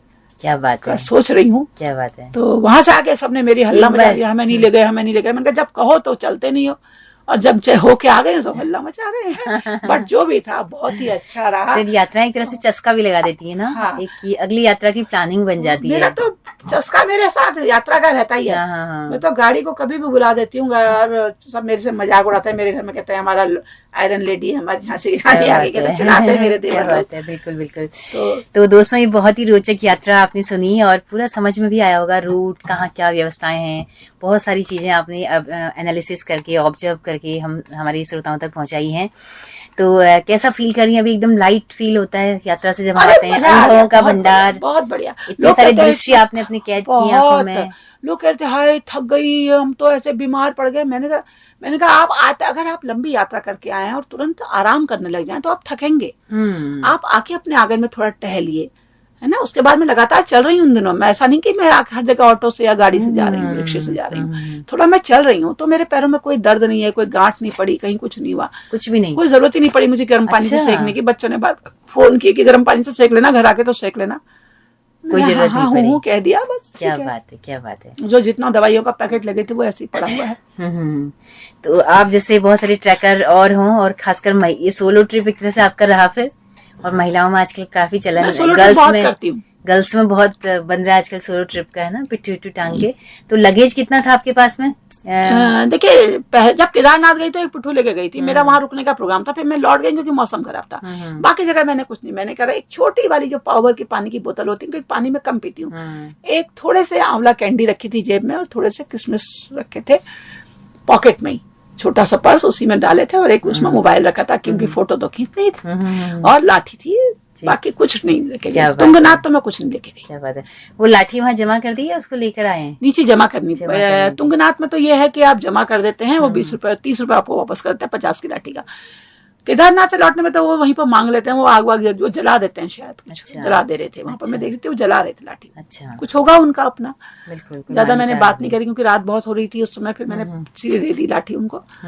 और बड़ा अच्छा ऐसा अनुभव रहा। मुझे लगता है कि लोग ग्रुप बने तो बड़ा मजा आए, लेकिन अब लोग अब कह रहे हैं अब हम भी चलेंगे, देखिए कैसा बनता है। वैसा मुझे लग रहा था कि मैं शायद अभी समय यमुनोत्तरी भी कर लेती और भी चीज कर लेती, जितना मेरे को अपने अंदर एनर्जी लेवल लग रहा है कि मैं कर पाऊंगी, लेकिन फिर मुझे लगा लाभ से लोग अच्छा नहीं, लोग फिर जहाँ बड़ा वहाँ बहुत सारी विपदाएं भी आती हैं, परेशानियां आती हैं। तो आपके इस साहस को सैल्यूट है, और आपकी इस जिजीविसा को भी हम सैल्यूट करते हैं, और उम्मीद करते हैं कि इस बातचीत से बहुत सारी हमारी महिलाएं भी प्रेरणा लेंगी, है ना। मन करेगा कोई सोलो ट्रिप पे, या चाहे महिलाएं कम थोड़ी हैं, महिलाओं का तो एनर्जी लेवल कोई बीट नहीं कर सकता। वो तो उनसे कह देते हैं तू कमजोर है, तू अब कैसे चलेगी, तू कैसे खाएगी। उसे बाजार जाने के तू कैसे बिल भरेगी, अरे तुझे कहाँ आएगा, अरे तिरकेल नहीं हो। पहाड़ में तो ये कहते हैं ना, तू कैसे कर ले तिरकेल के ही नहीं हो। अरे आप ऐसा क्यों कह रहे हैं, उसका एनर्जी लेवल तो देखिए ना, आप खुद ही अपना एनर्जी चेक करिए। बिल्कुल बिल्कुल। तो बहुत शुक्रिया मैम, इतना कीमती वक्त आपने हमारे श्रोताओं के साथ बांटा, इतने अच्छे अनुभव साझा किए, आपका बहुत बहुत शुक्रिया। शुक्रिया तो मुझे आपका कहना चाहिए, आपने मुझे बोलने का मौका दिया। कौन बोलने का मौका देता है आजकल? बिल्कुल, यात्रा के बाद कोई? क्या बात है ना, क्योंकि यात्रा के बाद मन करता ना कि जैसे गाँव में तो पहले से क्या होता था, गले मिलते थे, गाँव के लोग आते थे, गले मिलते थे, किस्से कहानियां कई दिनों तक चलती वो थी। कारण भी था मैम, तब कितनी सुविधाएं नहीं थी और लोग पैदल चलते थे, महीनों की यात्राएं होती थी। आदमी अपनी जिम्मेदारियां पूरी करने के बाद यात्रा पर जाता था, और वो ये सोच कर जाता था कि मैं आ पाता हूँ या नहीं, लौट के भी आऊंगा, और उसको पूरी उससे विदा करते थे लोग, गले मिलकर विदा करते थे, और वहां से बहुत सारी चीजें लाता भी था, और वो लोग उससे फिर यात्रा करके आने वाले को गले मिलते थे कि वो वहां से आया है, हमने भी दर्शन कर लिया। उनको लगता था कि हमने भी तीर्थ कर लिया। वो जो उनको देता था वो उसको पहन के ही संतुष्ट हो जाते थे, कि हर कोई नहीं जा पाता था, हर कोई इतना सक्षम नहीं था, शारीरिक रूप से, आर्थिक रूप से, पारिवारिक रूप से। परिवहन का इतना साधन तो थे ही नहीं। बिल्कुल। और आर्थिक पारिवारिक सबकी अलग अलग परिस्थितियां हैं, महिलाओं की तो बहुत ज्यादा। तो जो भी हो, लेकिन लौट के जब हम आते हैं तो मन करता है कि खूब कोई सुनने वाला हो और उसको किससे सुनाए। तो ये बहुत अच्छा मौका रहा कि रेडियो के तमाम लिसनर्स को आपने सुनाए। तो पूरक चीजें होती हैं, उनको भी नया चीजें सुनने को मिली, और आपको भी मन किया कि कुछ सुनाया जाए। आजकल तो बहुत चीजें हैं शेयर करने के लिए। वीडियो बना लीजिए, फोटो खींच लीजिए, डाल दीजिए अपने फीड में। तो शुक्रिया मैम, बहुत शुक्रिया। और दोस्तों, आप सबको हम लोग तस्वीरें भी दिखाएंगे इस रिकॉर्डिंग के साथ साथ में, तो बने रहिए हेलो हल्द्वानी के साथ, और इजाजत दीजिए अपनी रेडियो मित्र सुनीता भास्कर को। नमस्कार। नमस्कार। अभी आप सुन रहे हैं दोस्तों दीक्षा जोशी जी को, और केदारनाथ और तुंगनाथ यात्रा के अनुभव आप सब तक आज पहुंचने वाले हैं। घुमक्कड़ी कार्यक्रम आप सुन रहे हैं। नमस्कार दोस्तों, मैं हूं सुनीता भास्कर और आप सुन रहे हैं 91.2 एफएम पर बदलते शहर की धड़कन हेलो हल्द्वानी। घुमक्कड़ी कार्यक्रम आपके लिए लेकर आए हैं और आज हम आपको यात्रा कराएंगे केदारनाथ और तुंगनाथ की। जी हाँ दोस्तों, दीक्षा जोशी जो कि एक बहुत ही नवाचारी शिक्षिका हैं, सेवानिवृत्त शिक्षिका हैं और समय समय पर आप तक बहुत सारी कविताएं रेडियो के जरिए कहानियां पहुंचाती रहती हैं। तो आज मैम हमारे स्टूडियो में है, हम उनका बहुत स्वागत करते हैं। मैम बहुत स्वागत है आपका। धन्यवाद मैम। नमस्कार सभी श्रोताओं और दर्शकों को मेरा। जी, तो मैम तुंगनाथ से बिल्कुल अभी आप लौट रही हैं और काफी उत्साह आपके चेहरे पर है, तो हम चाहते हैं कि यही उत्साह आप हमारे थोड़ा श्रोताओं में भी ट्रांसफर करें। तो थोड़ा सा बताइए कि कैसे, एक तो अकेले आप अभी मतलब इस उम्र में, तो आप घुमक्कड़ी का शौक रखते हैं, तो उसके लिए कोई उम्र तो मायने रखती नहीं है। जी नहीं, तो आपने बड़ा हौसला रखा कि आप इतना लंबा पैदल ट्रैक आप करके आई हैं अकेले ही। तो बताइए थोड़ा सा प्लानिंग कैसे आपने की, फिर रूट क्या था वहाँ का, कितने दिन आपकी इस पूरी यात्रा में लगे? देखिए सुनीता जी, जज्बा और जुनून जहाँ होता है फिर उम्र कोई मायने नहीं रखती, जहां तक मैं सोचती हूँ। अगर मैं आईने के सामने न जाऊं तो मुझे लगता है मैं अभी 16 साल की हूँ और मैं कर सकती हूँ। क्या बात है। लेकिन जब बीच बीच में मेरे मन में आ रहा था, मेरी इच्छा थी कि मैं इसको ट्रैकिंग करूं। वैसे तो आजकल हेलीकॉप्टर से भी जाते हैं लोग और बहुत सारी सुविधाएं हैं वहां पर, लेकिन मेरी इच्छा थी मैं ट्रैकिंग करूं। तो मुझे ऐसा लग रहा था कि मैं पता नहीं, बीच बीच में एक कहीं से कहीं विचार आ रहे थे क्या मैं कर पाऊंगी या मैं नहीं कर पाऊंगी, क्योंकि मैं 60+ हो गई हूँ। लेकिन फिर भी हौसला रखा और मैंने किसी को ओपन भी नहीं किया कि कहीं मेरी मजाक उड़ाएंगे कि इस उम्र में अकेले जा रही है। लेकिन जुनून था तो मैंने गाड़ी बुक की यहाँ से, हल्द्वानी से। 22 की सुबह 5 बजे हम लोग यहाँ से निकले जी। और यहाँ से रानीखेत होते हुए अच्छा, चौखुटिया में हमने नाश्ता किया और उसके बाद गैरसैंड, चमोली, जोशीमठ होते हुए हम आगे बढ़े। तो उसके बाद हम जब यहाँ से चल रहे थे, इस रास्ते से चल रहे थे, तो ये ऐसा लग रहा था कि कहीं गाड़ी रुके ही नहीं और न नजरें इधर से उधर हों। क्या बात ना है। भूख लग रही थी ना प्यास। खूबसूरत लोग मैंने सुना था कि मैं गढ़वाल के उसमें आज पहली बार ही गई थी, एक बार बहुत पहले गई थी, लेकिन उन दिनों बर्फ के दिन थे, किसी वर्कशॉप में गई थी। लेकिन आज मैं घूमने के उससे आज पहली बार गई। तो मेरी नजरें उन चट्टानों से, मैंने सुना था ये चट्टानें वहां की कुछ हरी भरी नहीं है, खाली चट्टानें, मगर सब हरी भरी थी। या तो ये लगातार वर्षा का प्रभाव था और कहीं भी मुझे रूखापन या सूखापन नहीं लगा। क्या बात है। गढ़वाल में छलछलाती नदियां थी, मैं क्या बताऊं आप, झरने। तो आंखें जो हैं कहीं भी पलक झपकने को तैयार नहीं। क्या बात है। मन गुनगुना भी रहा था, कहीं पर ऐसा मन कर रहा था कि लिखते भी जाऊं, लेकिन मैंने कहा अगर कहीं कुछ लिखूंगी तो नजरें नीचे होंगी और दृश्य आंखों से ओझल हो जाएंगे। क्या बात है, क्या बात तो है। चलते चलते हम लोग चलते रहे और हमने एक जगह हल्के से किसी छोटे से ढाबे में दिन का खाना भी खाया, कढ़ी चावल, बिल्कुल भात की पहाड़ी, भात की खुशबू आ रही थी। तो ड्राइवर बोला मैडम यहीं खा लेते हैं, क्या भात बन रहा, खुशबू आ रही है। उसने गाड़ी रोक दी और झोली भात खाया पहाड़ी में। हम बहुत अच्छे समय से पहुंच गए थे, मौसम बहुत साफ था क्योंकि यहाँ बहुत बारिश थी, इसलिए मन में एक दुखदुखी थी, पता नहीं वहाँ मौसम कैसा होगा और हम कैसे जा पाएंगे, कहीं हमारी यात्रा होती ही नहीं होती या बाबा का बुलावा है या नहीं है। तो लेकिन सब कुछ अच्छा रहा।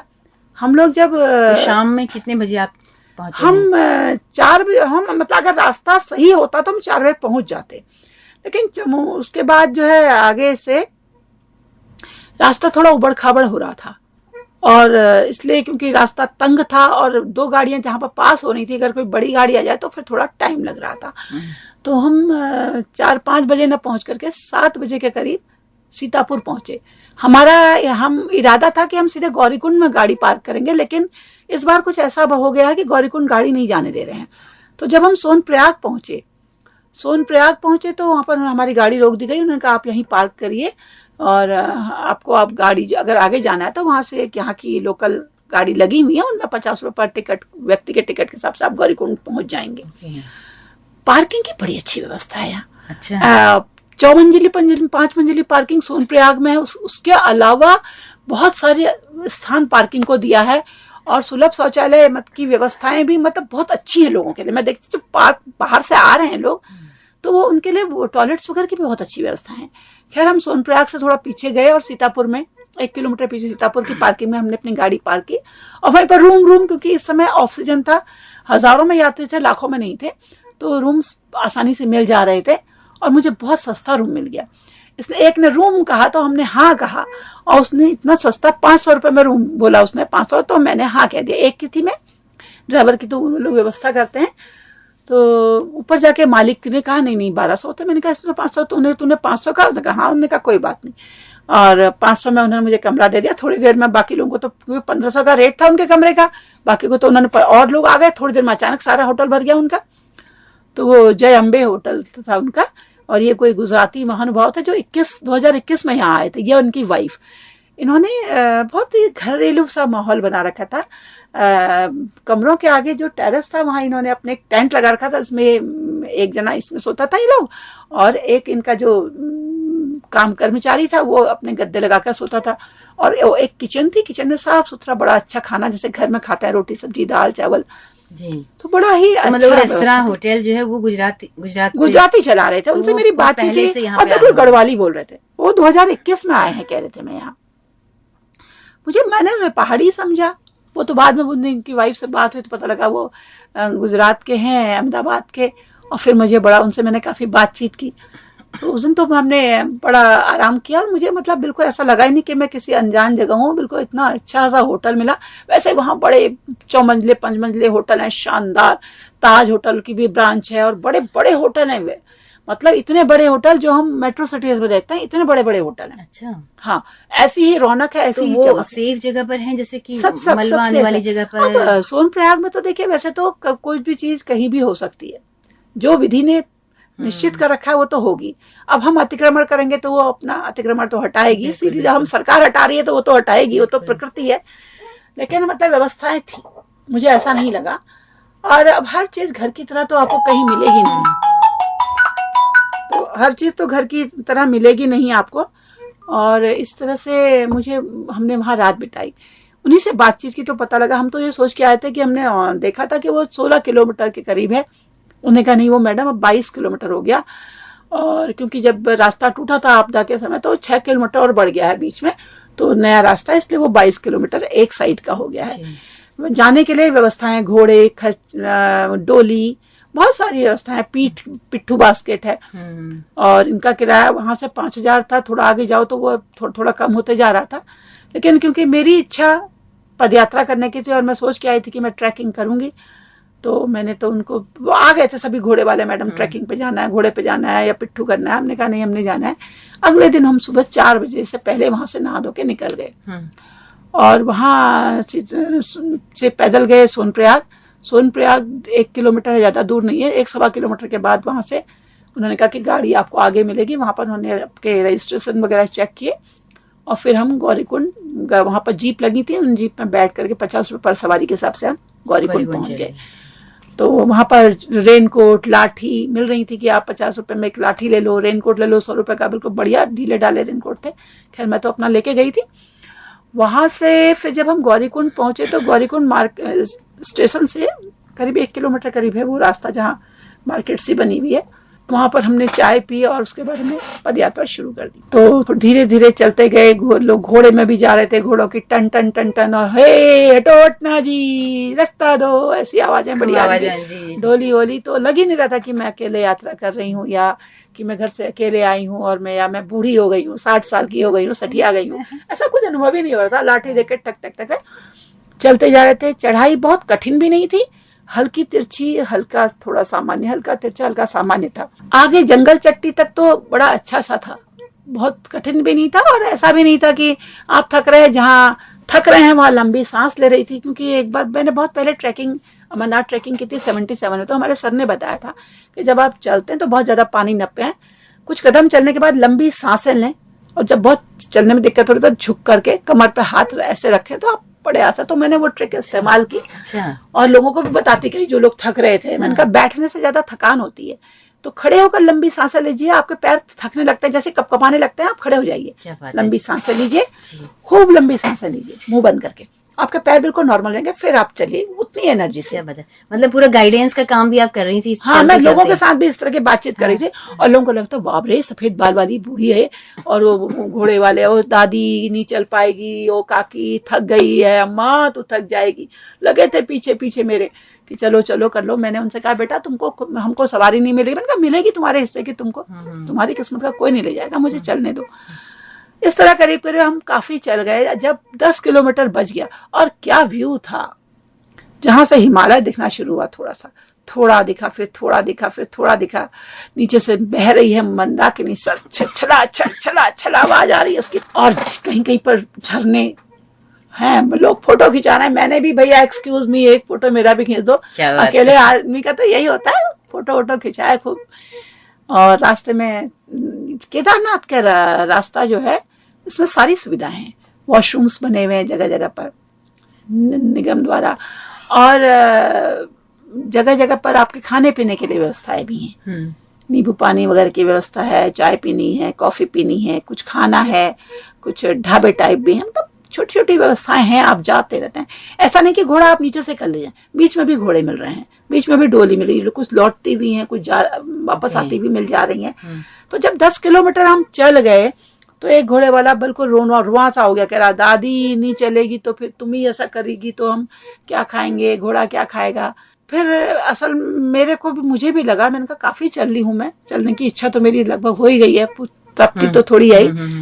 तो मैंने कहा इसको कर ही लेती हूँ, बेचारा कह तो ठीक ही रहा, घोड़ा है तो सवारी, जब उसको खाने को नहीं मिलेगा, कोई सवार बैठेगा नहीं तो उसे कहाँ पैसा मिलेगा, और उसको उसका मालिक क्या खिलाएगा, बिल्कुल, और खुद अपने बच्चों को क्या पालेगा। उसका ये तो सारे लोग लोकल लोग रहे होंगे, ये सब नेपाली ज्यादा थे यहाँ। अच्छा। नेपाली ही थे, क्योंकि इतना एनर्जेटिक हम नहीं होते हैं, मुझे जहां तक लगा। नेपाली आदमी तो ऐसे धड़ धड़ धड़ धड़ धड़ धड़ दौड़ जा रहा था पिट्ठू पीठ में लेके। अच्छा। मुझे लग ही नहीं रहा था कि किसी पीठ में कुर्सी जैसी डोली बना रखी थी। डोली थी, कुर्सी जैसी थी, वो बास्केट तो वो उसमें बैठा के मैं आराम से, लोग उसके ऊपर सो के बैठे पीठ में, वो झुक के और चला जा रहा था। और डोली में 4 लोग थे, अपने कंधे में कंबल रखा उन्होंने और डोली का डंडे लगाया, धड़ धड़ धड़ धड़, 2 आगे 2 पीछे, आराम से डोली में अपना मोबाइल व्हाट्सएप ऑन करते हुए लोग चल रहे थे जो उसमें बैठे थे, और वो चल रहे जा रहे हैं। मैं तो उनके एनर्जी लेवल देख के मुझे लग रहा था इनका क्या है, साक्षात भगवान के दर्शन तो ये है हमारे। क्या बात है, जो कार्य कर रहे हैं, जो अपने जीवन रोजी रोटी के लिए इतनी मेहनत कर रहे हैं, इतना पसीना बहा रहे हैं, वही भगवान है और वही सेवा है।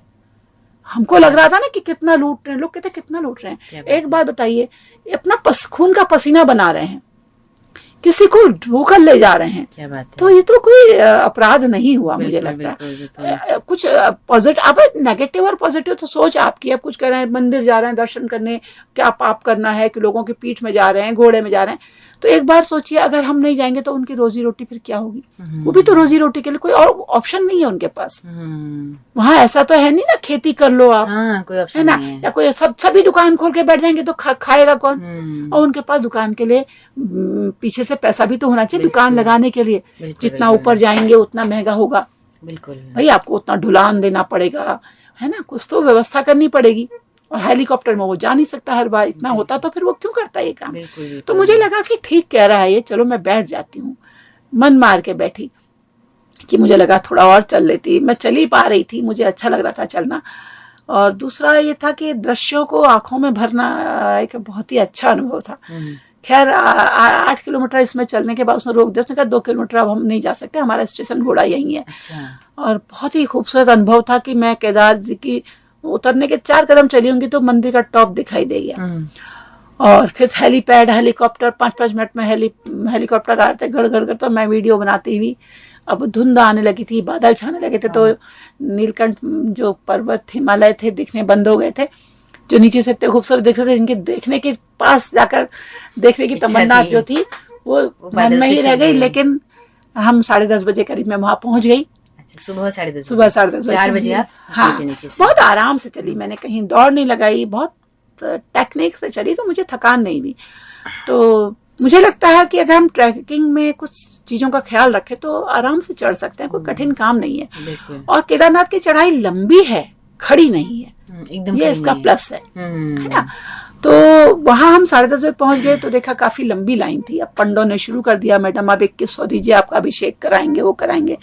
तो मैंने कहा पंडित जी मैं करा तो देती अभिषेक, तो मैं भी करूंगी वहां, लेकिन जो लोग इतने सुबह मुझसे पहले आए हैं और लाइन में लगे हैं वो बेवकूफ तो है नहीं, उन्होंने मुझसे पहले वहां पर स्थान बनाया है, तो मेरा कर्तव्य बनता है कि मैं उनके पीछे खड़ी हूँ। आप मुझे भीड़ में घुसा देंगे तो ये औचित्य मेरे मन को फिर स्वीकार नहीं है। मैं दर्शन करने जा रही हूँ, तो गलत ही हुआ, वीआईपी तो हूँ नहीं मैं। और फिर पंडित जी ने बजाय 2-4 लोगों ने कहा, उसके बाद वहीं पर जूतों की व्यवस्था थी, जूते 10 रुपए देकर आप वहाँ सेवा जूतों की दे सकते थे, तो डंडा भी मैंने उन्हीं को संभाल दिया। उसके बाद दर्शन के लिए बातचीत होती रही, कुछ शाहजहाँपुर के कुछ लड़के थे, उनसे बातचीत की कि कहाँ से आए हैं, क्या आए हैं, कैसे आए हैं। इस तरह करते करते करते 1 घंटे 1.5 घंटे में मेरा नंबर आ गया। बस मंदिर में बहुत भगदड़ थी। मंदिर का अनुभव थोड़ा सा ऐसा रहा कि वहाँ पंडितों का, अभी भी पंडित जी लोगों के वो पैसा खींचा वाला है कि गेट से कोई कह रहा प्रसाद यहाँ चढ़ाओ, फिर वो कह रहा इसकी दक्षिणा दो, दूसरा एक नाम लिख रहा। हमने सोचा नाम लिख रहे हैं तो नाम गोत्र तो लिख रहे हैं, उन्हें मंदिर का सब यही जो मंदिर में देते हैं हमने उनको दे दिया, जो भी मंदिर के लिए रखा था। अंदर गए, किसी तरह अंदर नंबर आया, अंदर धक्का मुक्की चली थी। तो उसके बाद फिर अंदर लाइन थी, तो नंदी जो सुनहरे नंद हैं वो, उनमें भी उनका प्रसाद चढ़ाओ। इसमें दक्षिणा मैंने उनसे कहा कि आपने जिनको गेट पे बिठा रखा है रजिस्टर लेके, उनको हम दे चुके हैं जो मंदिर में हमको देना था। गलती यह भी कि मुझे दान पात्र, वैसे मैं हमेशा दान पात्र में डालती, लेकिन उन्होंने कहा कि रजिस्टर में लिख रहे हैं आप ये दीजिए। उन्होंने रजिस्टर में नाम हम लिखा, तो उन्होंने कहा उन्होंने आपको कोई रसीद दी? मैंने कहा नहीं। तो कहने का कोई ऐसे ही बैठे होंगे नाम यात्रियों की संख्या उनके लिखने, पंडे ही थे मतलब वो सब। अच्छा। खैर उन्होंने कहा कोई बात नहीं, आप जल लीजिए। फिर उन्होंने जल दिया मुझे। फिर हम अंदर गई, अंदर पंडित जी ने भी यही कहा प्रसाद चढ़ाओ दक्षिणा। मैंने कहा पंडित जी आप लोगों ने जिनको गेट पे बिठाया है, पंडित जी है वो भी, हमने उनको जमा करा दिया है, क्योंकि उन्होंने नाम वाम लिखा था। मैंने उनसे भी ये बात कही। कहने चल कोई बात नहीं, आपने कर दी तो आप दर्शन। मैंने सोचा खाली हाथ जोड़ने, मैंने कहा नहीं मत्था टेक अम्मा। बस ये बहुत अच्छा था वहां पर कि आपको मत्था टेकवा रहे थे, स्पर्श करा रहे थे, कहते कि आप अच्छे से उनको स्पर्श करो। केदारनाथ जी की जो पीठ है वो, उसको स्पर्श करो, उस जल को करो। और मैं तो खाली ऐसे ही हाथ जोड़ी थी, जैसे और जगह बड़े बड़े मंदिरों में ऐसे खदेड़ देते हैं ना बाहर से, लेकिन केदारनाथ में ये बहुत अच्छा था। और मुझे यहाँ पर बहुत अच्छा लगा, बहुत संतुष्टि हुई। तो मैंने पूरा पश्चिम दोनों ओर से उनको स्पर्श किया और दोनों ओर मैं गई एक पर उसमें।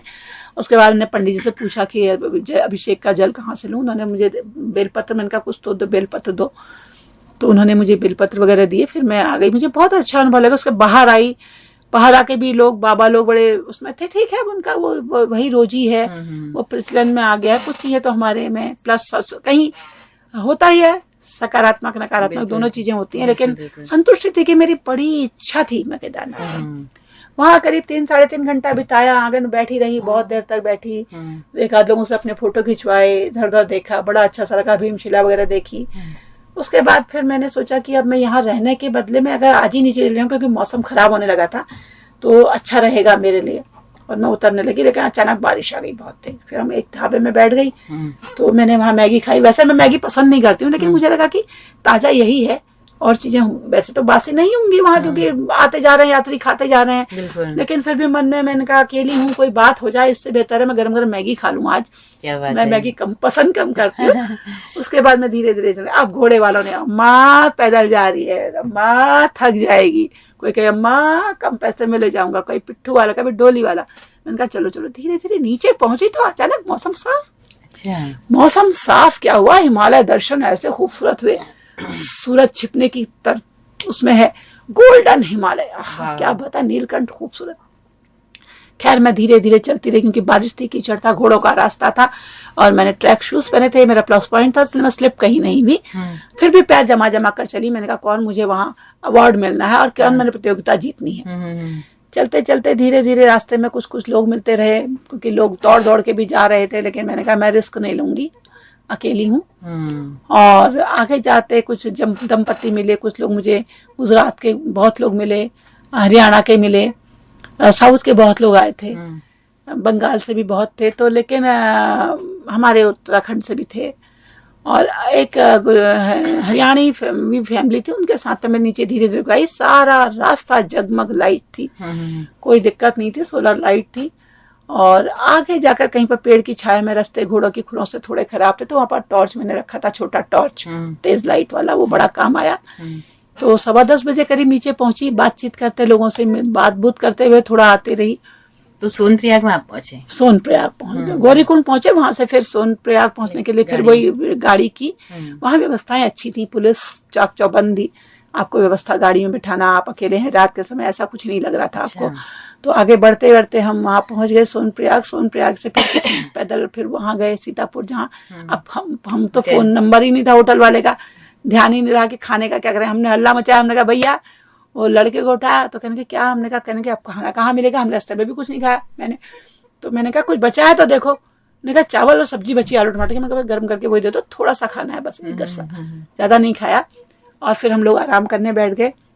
उसके बाद रेस्ट किया तो ड्राइवर बोला कि देखो मैडम, कल को जरा है आराम से जाएंगे। फिर भी मुझे ऐसा मैं सो रही थी, शायद मैं बहुत थक जाऊंगी, मेरे पैर बहुत दर्द करेंगे। और रखने को मैं अपने लिए स्प्रे और पट्टी वट्टी, बच्चों ने थोड़ा अलर्ट कर रखा था कि सब चीज़ रख के ले गई थी।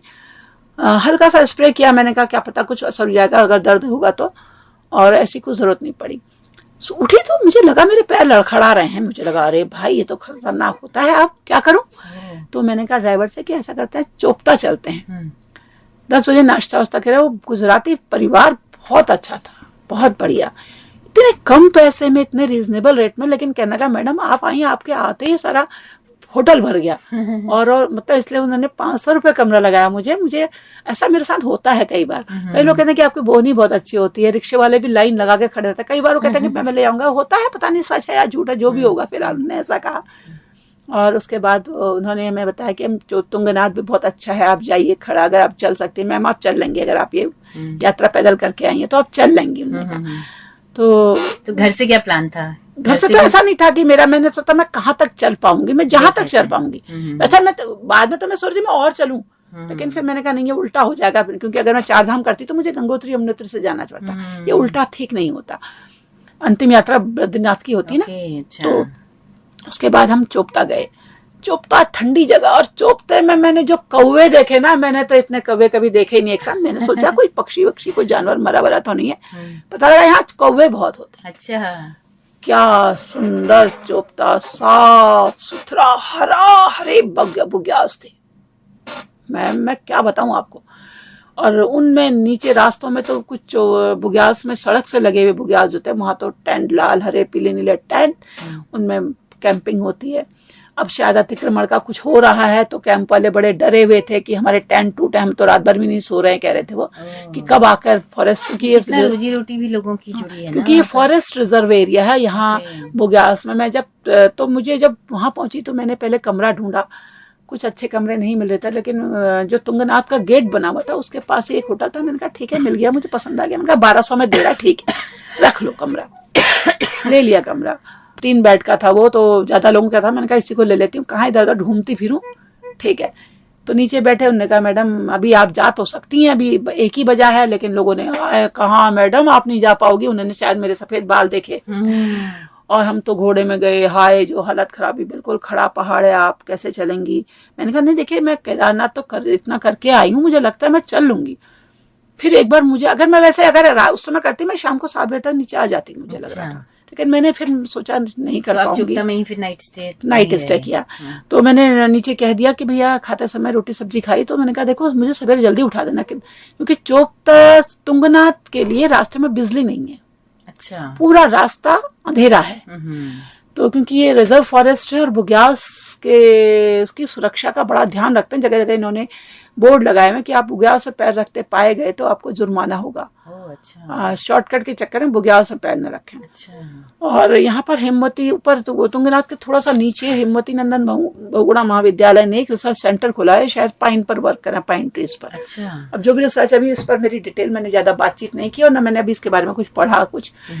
लेकिन चोपता तुंगनाथ की चढ़ाई, मैं 3 बजे तैयार हो गई थी, दरवाजा खोल, उन्होंने कहा कि आपको चिंता कर मेरे उठाने की जरूरत नहीं, गेट की घंटा बजेगा, जो मंदिर को चढ़ता है पहले घंटे बजाते हैं।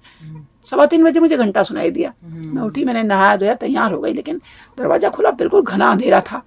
1-2 टॉर्च की ऐसे लाइट कहीं दिख रही थी, बल्ब जैसे नीचे नीचे जमीन में पड़े छोटे। तो मैंने कहा भैया अभी अकेली हूँ और रिस्क नहीं लेती हूँ, बाय द वे कोई बात हो गई तो कल को बच्चे भी कहेंगे ना कि आप अपने मन से ऐसे चली गई अंधेरे में, किसने कहा था, क्या कोई अवार्ड मिल रहा था आपको। खैर फिर अब मन नहीं माना, 4-4:30 में नीचे आ गई। 5 बजे आगे से 4-5 लड़कों जाते हुए देखा, 4-5 लड़कों को। मैंने भी अपना टॉर्च पकड़ा, उनके पीछे चल दी। थोड़ी देर मैंने उनको पकड़ लिया और बातचीत करते करते आगे पहुंच गई। अरे बच्चे बड़े खुश, वो गुजरात से आए थे। अब बाद में कहने लगे आंटी हम भी आपके साथ फोटो खिंचाएंगे, ये है। मैंने भी, उन्होंने भी कूदते हुए फोटो खींची। मैंने कहा मेरी भी खींच दो एक कूदते हुए फोटो, जंप करते हुए। और क्या बताऊं मैं, चोफ्ता से तुंगनाथ, सूरज की पहली किरण और हिमालय की पहली सफेद लाइन, एक श्वेत लाइन ऐसी चमकी जो पहाड़ों के ऊपर आंखों में है मेरे। क्या बात है। उसके बाद तो मैंने कहा भाड़ में जाए स्पीड, मैं तो एक एक दृश्य को आंखों में बसा के जाऊंगी। और मैंने अपनी स्पीड को धीरे धीरे करते हुए हर क्षण का वीडियो बनाया, हर उसका। वो धीरे धीरे शाह से थोड़ा उजाला हुआ, थोड़ी रोशनी हुई, फिर उस हिमालय में थोड़ी एक गोल्डन लाइन पड़ी, फिर आधा हिमालय गोल्डन हुआ, फिर पूरा हिमालय गोल्डन हुआ। चलते चलते नीचे भेड़ों बुग्याल्स में भेड़ें थी और कोई दुकान ऐसा कुछ नहीं था, साफ सुथरा।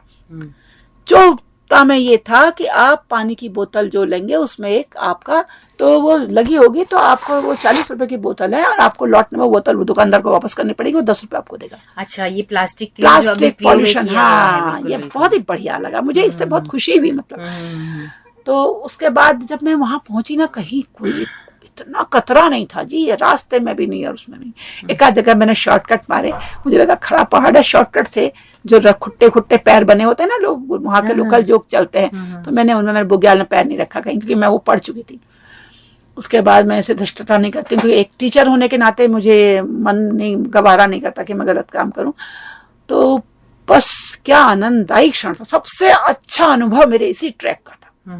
कहता है ये सबसे वर्ल्ड का, एशिया का, क्या वर्ल्ड का शिव जी का सबसे ऊंचा हाइट पे टेम्पल है। अच्छा। 3680 मीटर पे है, ऊंचाई पर है ये। पांडवों का बनाया हुआ है। जब पांडव महाभारत के बाद युद्ध में उनको ये लगा कि हमने अपने लोगों की हत्या की है, इस पाप से कैसे उभरे, शिव जी नाराज हो गए शिव शंकर उनसे, तो उनके पीछे शिव को बनाने गए, शिव जी नाराज रहे, कहाँ कहाँ भागे। तो इस तरह उनके जब तुंगनाथ, जैसे केदार में तो उनकी पीठ उनके पास आई, तो यहाँ तुंगनाथ पे उनका हृदय, शिव जी का हृदय और उनके भुजाएं, ये यहाँ तुंगनाथ में मानी जाती हैं, ऐसा कहा है, वहां लिखा हुआ है इस तरह से। तो मैंने यहीं पढ़कर ये बात जानकारी मुझे मिली। तो ये जो अनुभव था ना मेरा, फिर वो लड़के तो कहीं बहुत आगे चले गए थे, क्योंकि मैं वीडियो बनाने में मस्त थी।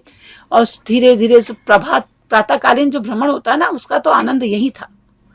और अच्छा किया मैं जो दिन में नहीं चढ़ी। तो कितने बजे आप फिर, हाँ, तो वो और मैं बहुत आराम चढ़ी, और मैं उसके बाद ऊपर मैंने बड़े आराम दर्शन, जैसे जूते उतारे तो क्या ठंडा, पैर नीचे टिक नहीं रहा था। जलाभिषेक के लिए वहां लोटे रखे थे तांबे के, आपने जल लो और नंबर में लगो।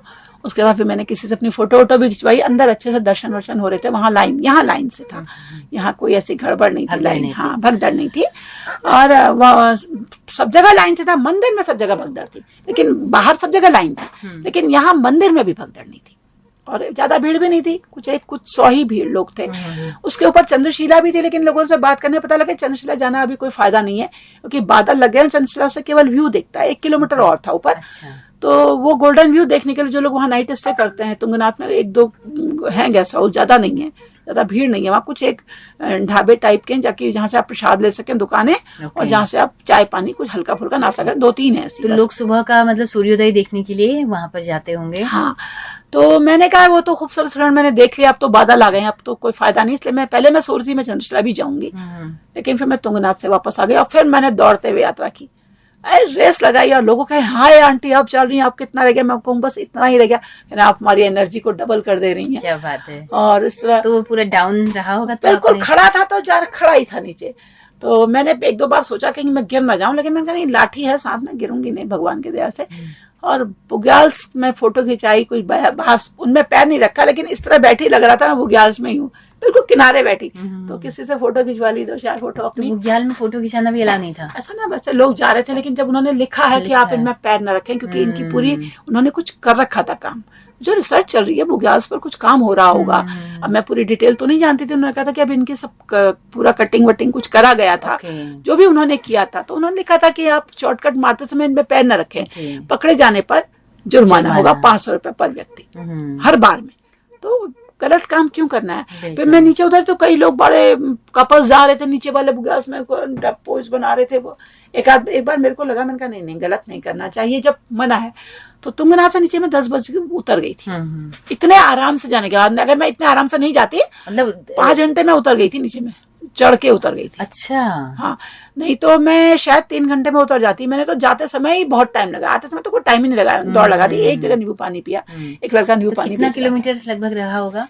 ये केवल 4 किलोमीटर जाना 4 किलोमीटर आना है, मगर अच्छा। बिल्कुल खड़ा है, इसलिए टफ है। एकदम खड़ा है, ये सीधे पहाड़ पर ऐसा रास्ता एकदम है, खड़ा है। ऐसा ही है। तो सीढ़ियां बनी हैं या खरंजा जैसा कुछ सीधा है? पत्थर का खड़ा, सीधा पत्थर का पत्थर खरंजा का। जैसा। शायद ये 6 फुट या ओके, 6 फुट चौड़ा। या 6 या 8 फुट चौड़ा 7 फुट होगा। का होगा, ज्यादा नहीं है, ओके। मगर है बहुत साफ सुथरा। अच्छा लगा मुझे यहाँ जाके, बड़ी ही एक बहुत ही आत्मीयता, ऐसा लगा जैसे मैंने, मतलब मेरी बहुत ही दिली तमन्ना, जैसे केदारनाथ जाके बहुत अच्छा फील हुआ, यहाँ आके दृश्यों ने बहुत मन क्या बात हुआ। है, क्या बात है। उसके बाद नीचे उतर गई तो 10 मिनट बैठी, ड्राइवर इंतजार कर रहा था, कह रहा अरे आ गए आप, मैं तो 11 साढ़े 11 बजे पहुंचोगे। तो उसने शायद चाय पानी पी ली थी, मैंने कहा मैं कुछ नहीं पीऊंगी, नाश्ता भी नहीं करूंगी, रास्ते में कहीं करेंगे। उनका गाड़ी तैयार है, उसने कहा तैयार है, और मैं भी फ्रेश हूँ, तो मैंने कहा चल गाड़ी चला। हम बद्रीनाथ को निकल गए। अच्छा, बद्रीनाथ भी गए? बद्रीनाथ निकले, फिर वहां से हम गए तो चलते चलते चलते हमें एक जगह मिला, काफल रेस्टोरेंट एंड ढाबा।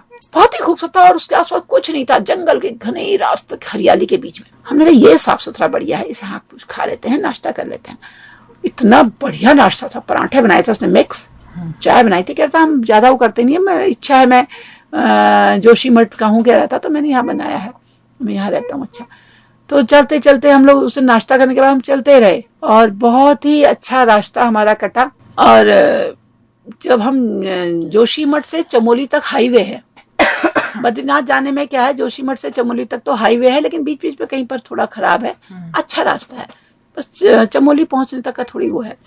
उसके बाद गोपेश्वर बहुत खूबसूरत है ना, गोपेश्वर बहुत खूबसूरत है। चमोली में थोड़ा है, वहाँ एक मारवाड़ी जगह भी है, मुझे हंसी भी आई। मैंने पूछा भाई मारवाड़ी नाम हम क्यों रखा है इस जगह का? कह रहे कभी कोई मारवाड़ी रहता होगा, तो अब उस जगह का ही नाम मारवाड़ी हो गया। अच्छा। और जीपी ग्रुप का वहाँ बहुत बड़ा प्रोजेक्ट है विद्युत परियोजना का, जल विद्युत परियोजना का। और सड़क तो बहुत चौड़ी बनी है, मगर कई बार बहुत वर्षा से मलबा जहाँ जहाँ आया है वहाँ बहुत ही, लेकिन बीआरओ ने बहुत काम किया है उस रोड पे, काम बहुत हो रहा है। बीआरओ अलर्ट है हर समय, और जो हर समय वहां पर मशीनरी तैयार है, आपका कब मलबा गिरा कब ठीक कर दें। अब जब मलबा गिरा तो वहां पर रास्ता बिल्कुल तंग हो रहा, तो बड़ा निकलना थोड़ा थोड़ा जाम लग रहा, नहीं तो वैसे खूब चौड़े रास्ते हैं, बड़े चौड़े रास्ते हैं, 4-4, 5-5 गाड़ी निकल जाए ऐसे रास्ते हैं। और व्यूज तो बहुत ही खूबसूरत है, क्या बताएं। मैं तब मेरे को तो ऐसा लग रहा था कि मैं चलती रहूं, गाड़ी रुके ही ना कहीं। क्या बात है ना, रुकना। तो कितने फिर घंटे में आप हम शाम को पहुंचे? 5 बजे बद्रीनाथ। अच्छा, बद्रीनाथ के लिए कहाँ पर है स्टे के लिए? बद्रीनाथ पहुंचे, तो बद्रीनाथ पहुंचते थोड़ा मन में कुछ खिन्नता सी मुझको महसूस, क्योंकि हम बहुत ही कंस्ट्रक्शन चल रहा है। एक मैं जैसे हमें तुंगनाथ पहुंच के मुझे बड़ी अच्छा सा लगा, वहां पहुंच के मुझे ऐसा लग रहा, मैं ये सोच के गई थी कि बस सिर्फ शांति होगी और मंदिर होगा, थोड़े होटल होंगे, लेकिन वहाँ इतना काम चल रहा है, इतना काम चल रहा है, इतना कंक्रीट कंक्रीट कंक्रीट। फिर एक होटल ले लिया था वहीं पर से, पहले मैंने उसी को लिया, उसने 1500 का ले मेरे को लगा शायद मैं खड़ी नहीं हो पाई, बहुत देर से लंबी बैठी थी, तो मुझे लगा मैं शायद खड़ी नहीं हो पा रही हूँ, शायद मैं बहुत थक गई हूँ ट्रैकिंग से। तो मैंने कहा ले 15 में ले लेती हूँ, ड्राइवर के लिए व्यवस्था उनके वहाँ स्टाफ रूम में हो जाती है। उसके बाद उसने कहा, मैंने कहा माणा चलते हैं, हमने सीधे माणा को कुछ किया। माणा स्टेशन वहां से 4 किलोमीटर है माणा बद्रीनाथ से। अच्छा।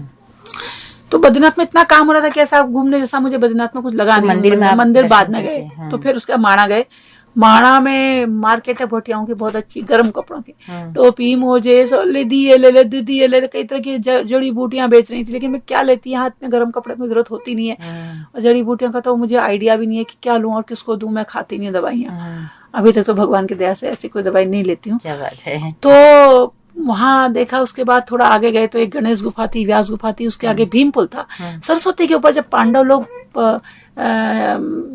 सूर्यारोहण को जा रहे थे, तो उस समय कहते हैं कि सरस्वती पार कैसे करे, भीम ने पूरी शिला उठा के पुल बना दिया था। अब तो वहां वैसा पुल भी है, वो भीम पुल वहां पर वैसी है, और बहुत शोर करती हुई सरस्वती है।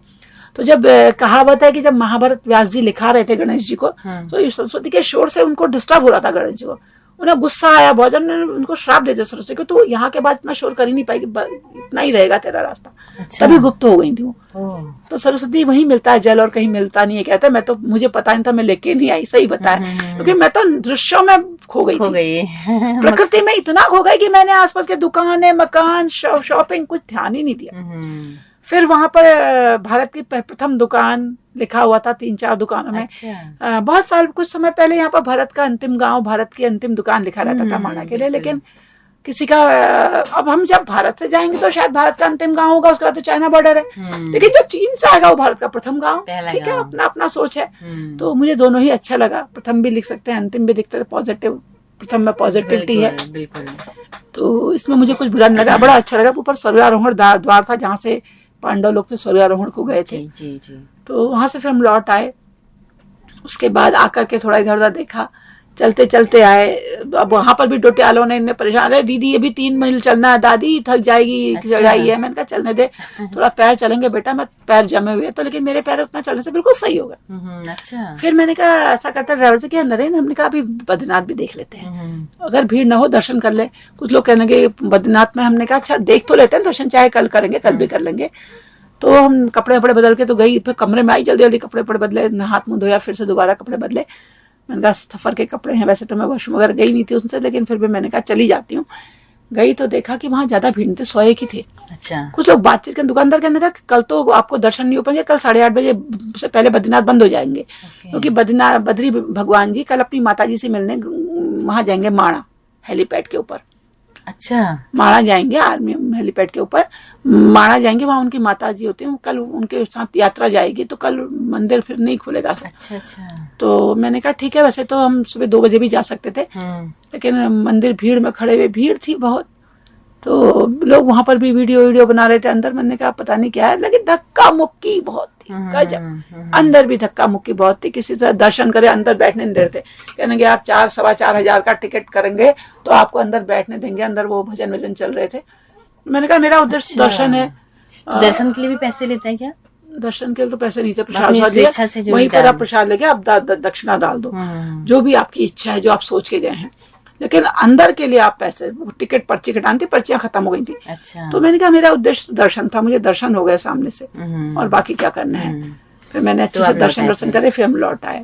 फिर हमने एक जगह खाना खाया, खाना कुछ अच्छा सा नहीं लगा मुझे, यहाँ मसाले वाला बाजार व्यवसायीकरण हो गया, कहते हैं पूरी हर जगह का बाजारी बाजार व्यवसाय। दूध भी पानी ले, एक बार ड्राइवर कहने का मैडम दूध पीते हैं, केसर वाला दूध दिख रहा, और बिल्कुल पानी का ढंट पानी दूध, वो भी हल्दी डाल रखी, केसर के धागे भी नहीं थे वो, यानी किस चीज के धागे थे।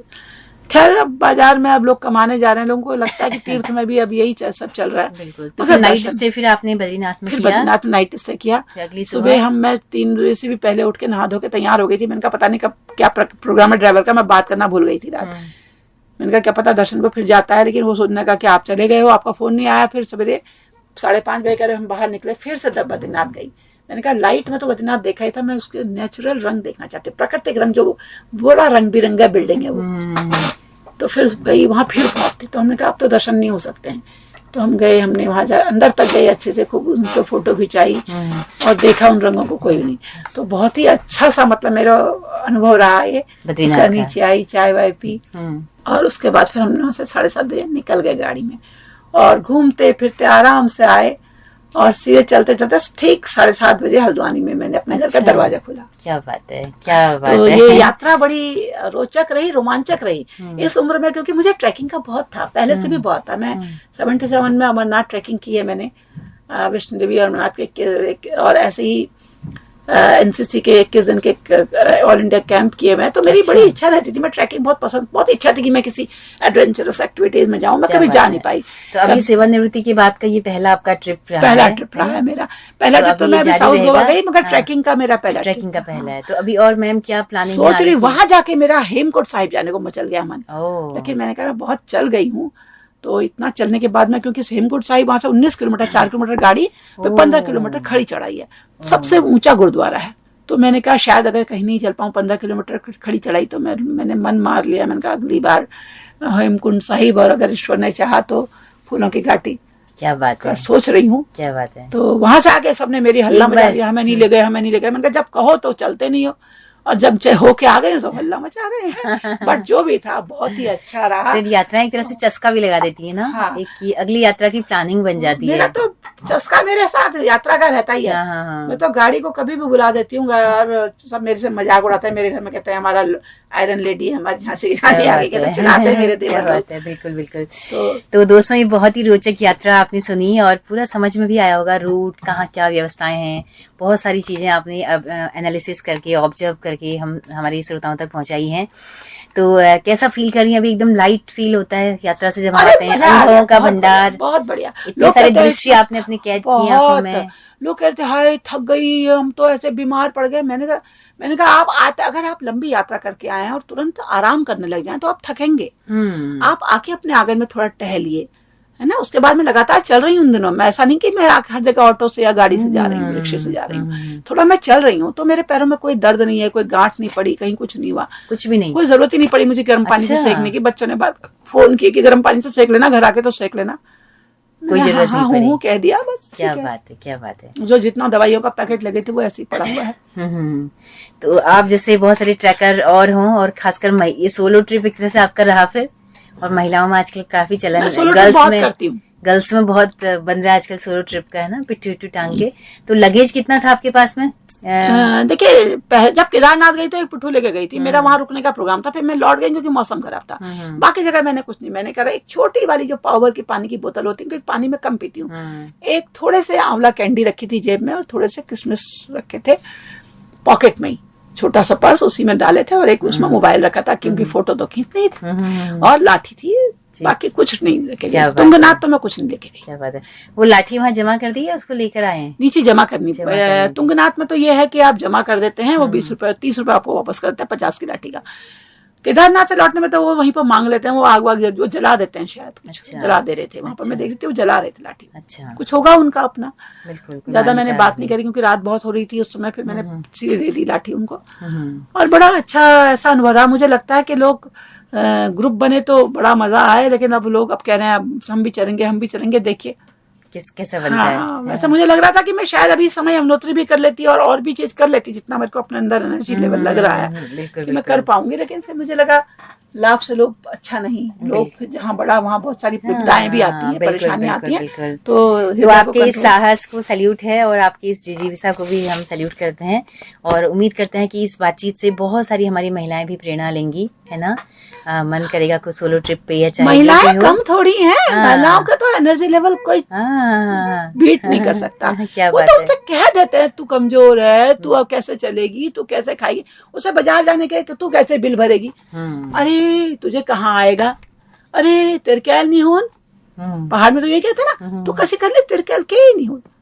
अरे आप ऐसा क्यों कह रहे हैं, उसका एनर्जी लेवल तो देखिए ना, आप खुद ही अपना एनर्जी चेक करिए। बिल्कुल बिल्कुल। तो बहुत शुक्रिया मैम, इतना कीमती वक्त आपने हमारे श्रोताओं के साथ बांटा, इतने अच्छे अनुभव साझा किए, आपका बहुत बहुत शुक्रिया। शुक्रिया तो मुझे आपका कहना चाहिए, आपने मुझे बोलने का मौका दिया। कौन बोलने का मौका देता है आजकल? बिल्कुल, यात्रा के बाद क्या बात है ना, क्योंकि यात्रा के बाद मन करता ना कि जैसे गाँव में तो पहले से क्या होता था, गले मिलते गांव के लोग आते थे, गले मिलते थे, किस्से कहानियां कई दिनों तक चलती वो थी। कारण भी था मैम, तब इतनी सुविधाएं नहीं थी और लोग पैदल चलते थे, महीनों की यात्राएं होती थी। आदमी अपनी जिम्मेदारियां पूरी करने के बाद यात्रा पर जाता था, और वो ये सोच कर जाता था कि मैं आ पाता हूँ या नहीं, लौट के भी और उसको पूरी उससे विदा करते थे लोग, गले मिलकर विदा करते थे, और वहां से बहुत सारी चीजें लाता भी था, और वो लोग उससे फिर यात्रा करके आने वाले को गले मिलते थे कि वो वहां से आया है, हमने भी दर्शन कर लिया, उनको लगता था कि हमने भी तीर्थ कर लिया। वो जो उनको देता था वो उसको पहन के ही संतुष्ट हो जाते थे, कि हर कोई नहीं जा पाता था, हर कोई इतना सक्षम नहीं था शारीरिक रूप से, आर्थिक रूप से, पारिवारिक रूप से, परिवहन का इतना साधन तो थे ही नहीं, बिल्कुल। और आर्थिक पारिवारिक सबकी अलग अलग परिस्थितियां हैं, महिलाओं की तो बहुत ज्यादा। तो जो भी हो, लेकिन लौट के जब हम आते हैं तो मन करता है कि खूब कोई सुनने वाला हो और उसको किससे सुनाए। तो ये बहुत अच्छा मौका रहा कि रेडियो के तमाम लिसनर्स को आपने सुनाए। तो पूरक चीजें होती हैं, उनको भी नया चीजें सुनने को मिली, और आपको भी मन किया कि कुछ सुनाया जाए। आजकल तो बहुत चीजें हैं शेयर करने के लिए, वीडियो बना लीजिए, फोटो खींच लीजिए, डाल दीजिए अपने फीड में। तो शुक्रिया मैम, बहुत शुक्रिया। और दोस्तों, आप सबको हम लोग तस्वीरें भी दिखाएंगे इस रिकॉर्डिंग के साथ साथ में, तो बने रहिए हेलो हल्द्वानी के साथ, और इजाजत दीजिए अपनी रेडियो मित्र सुनीता भास्कर को। नमस्कार।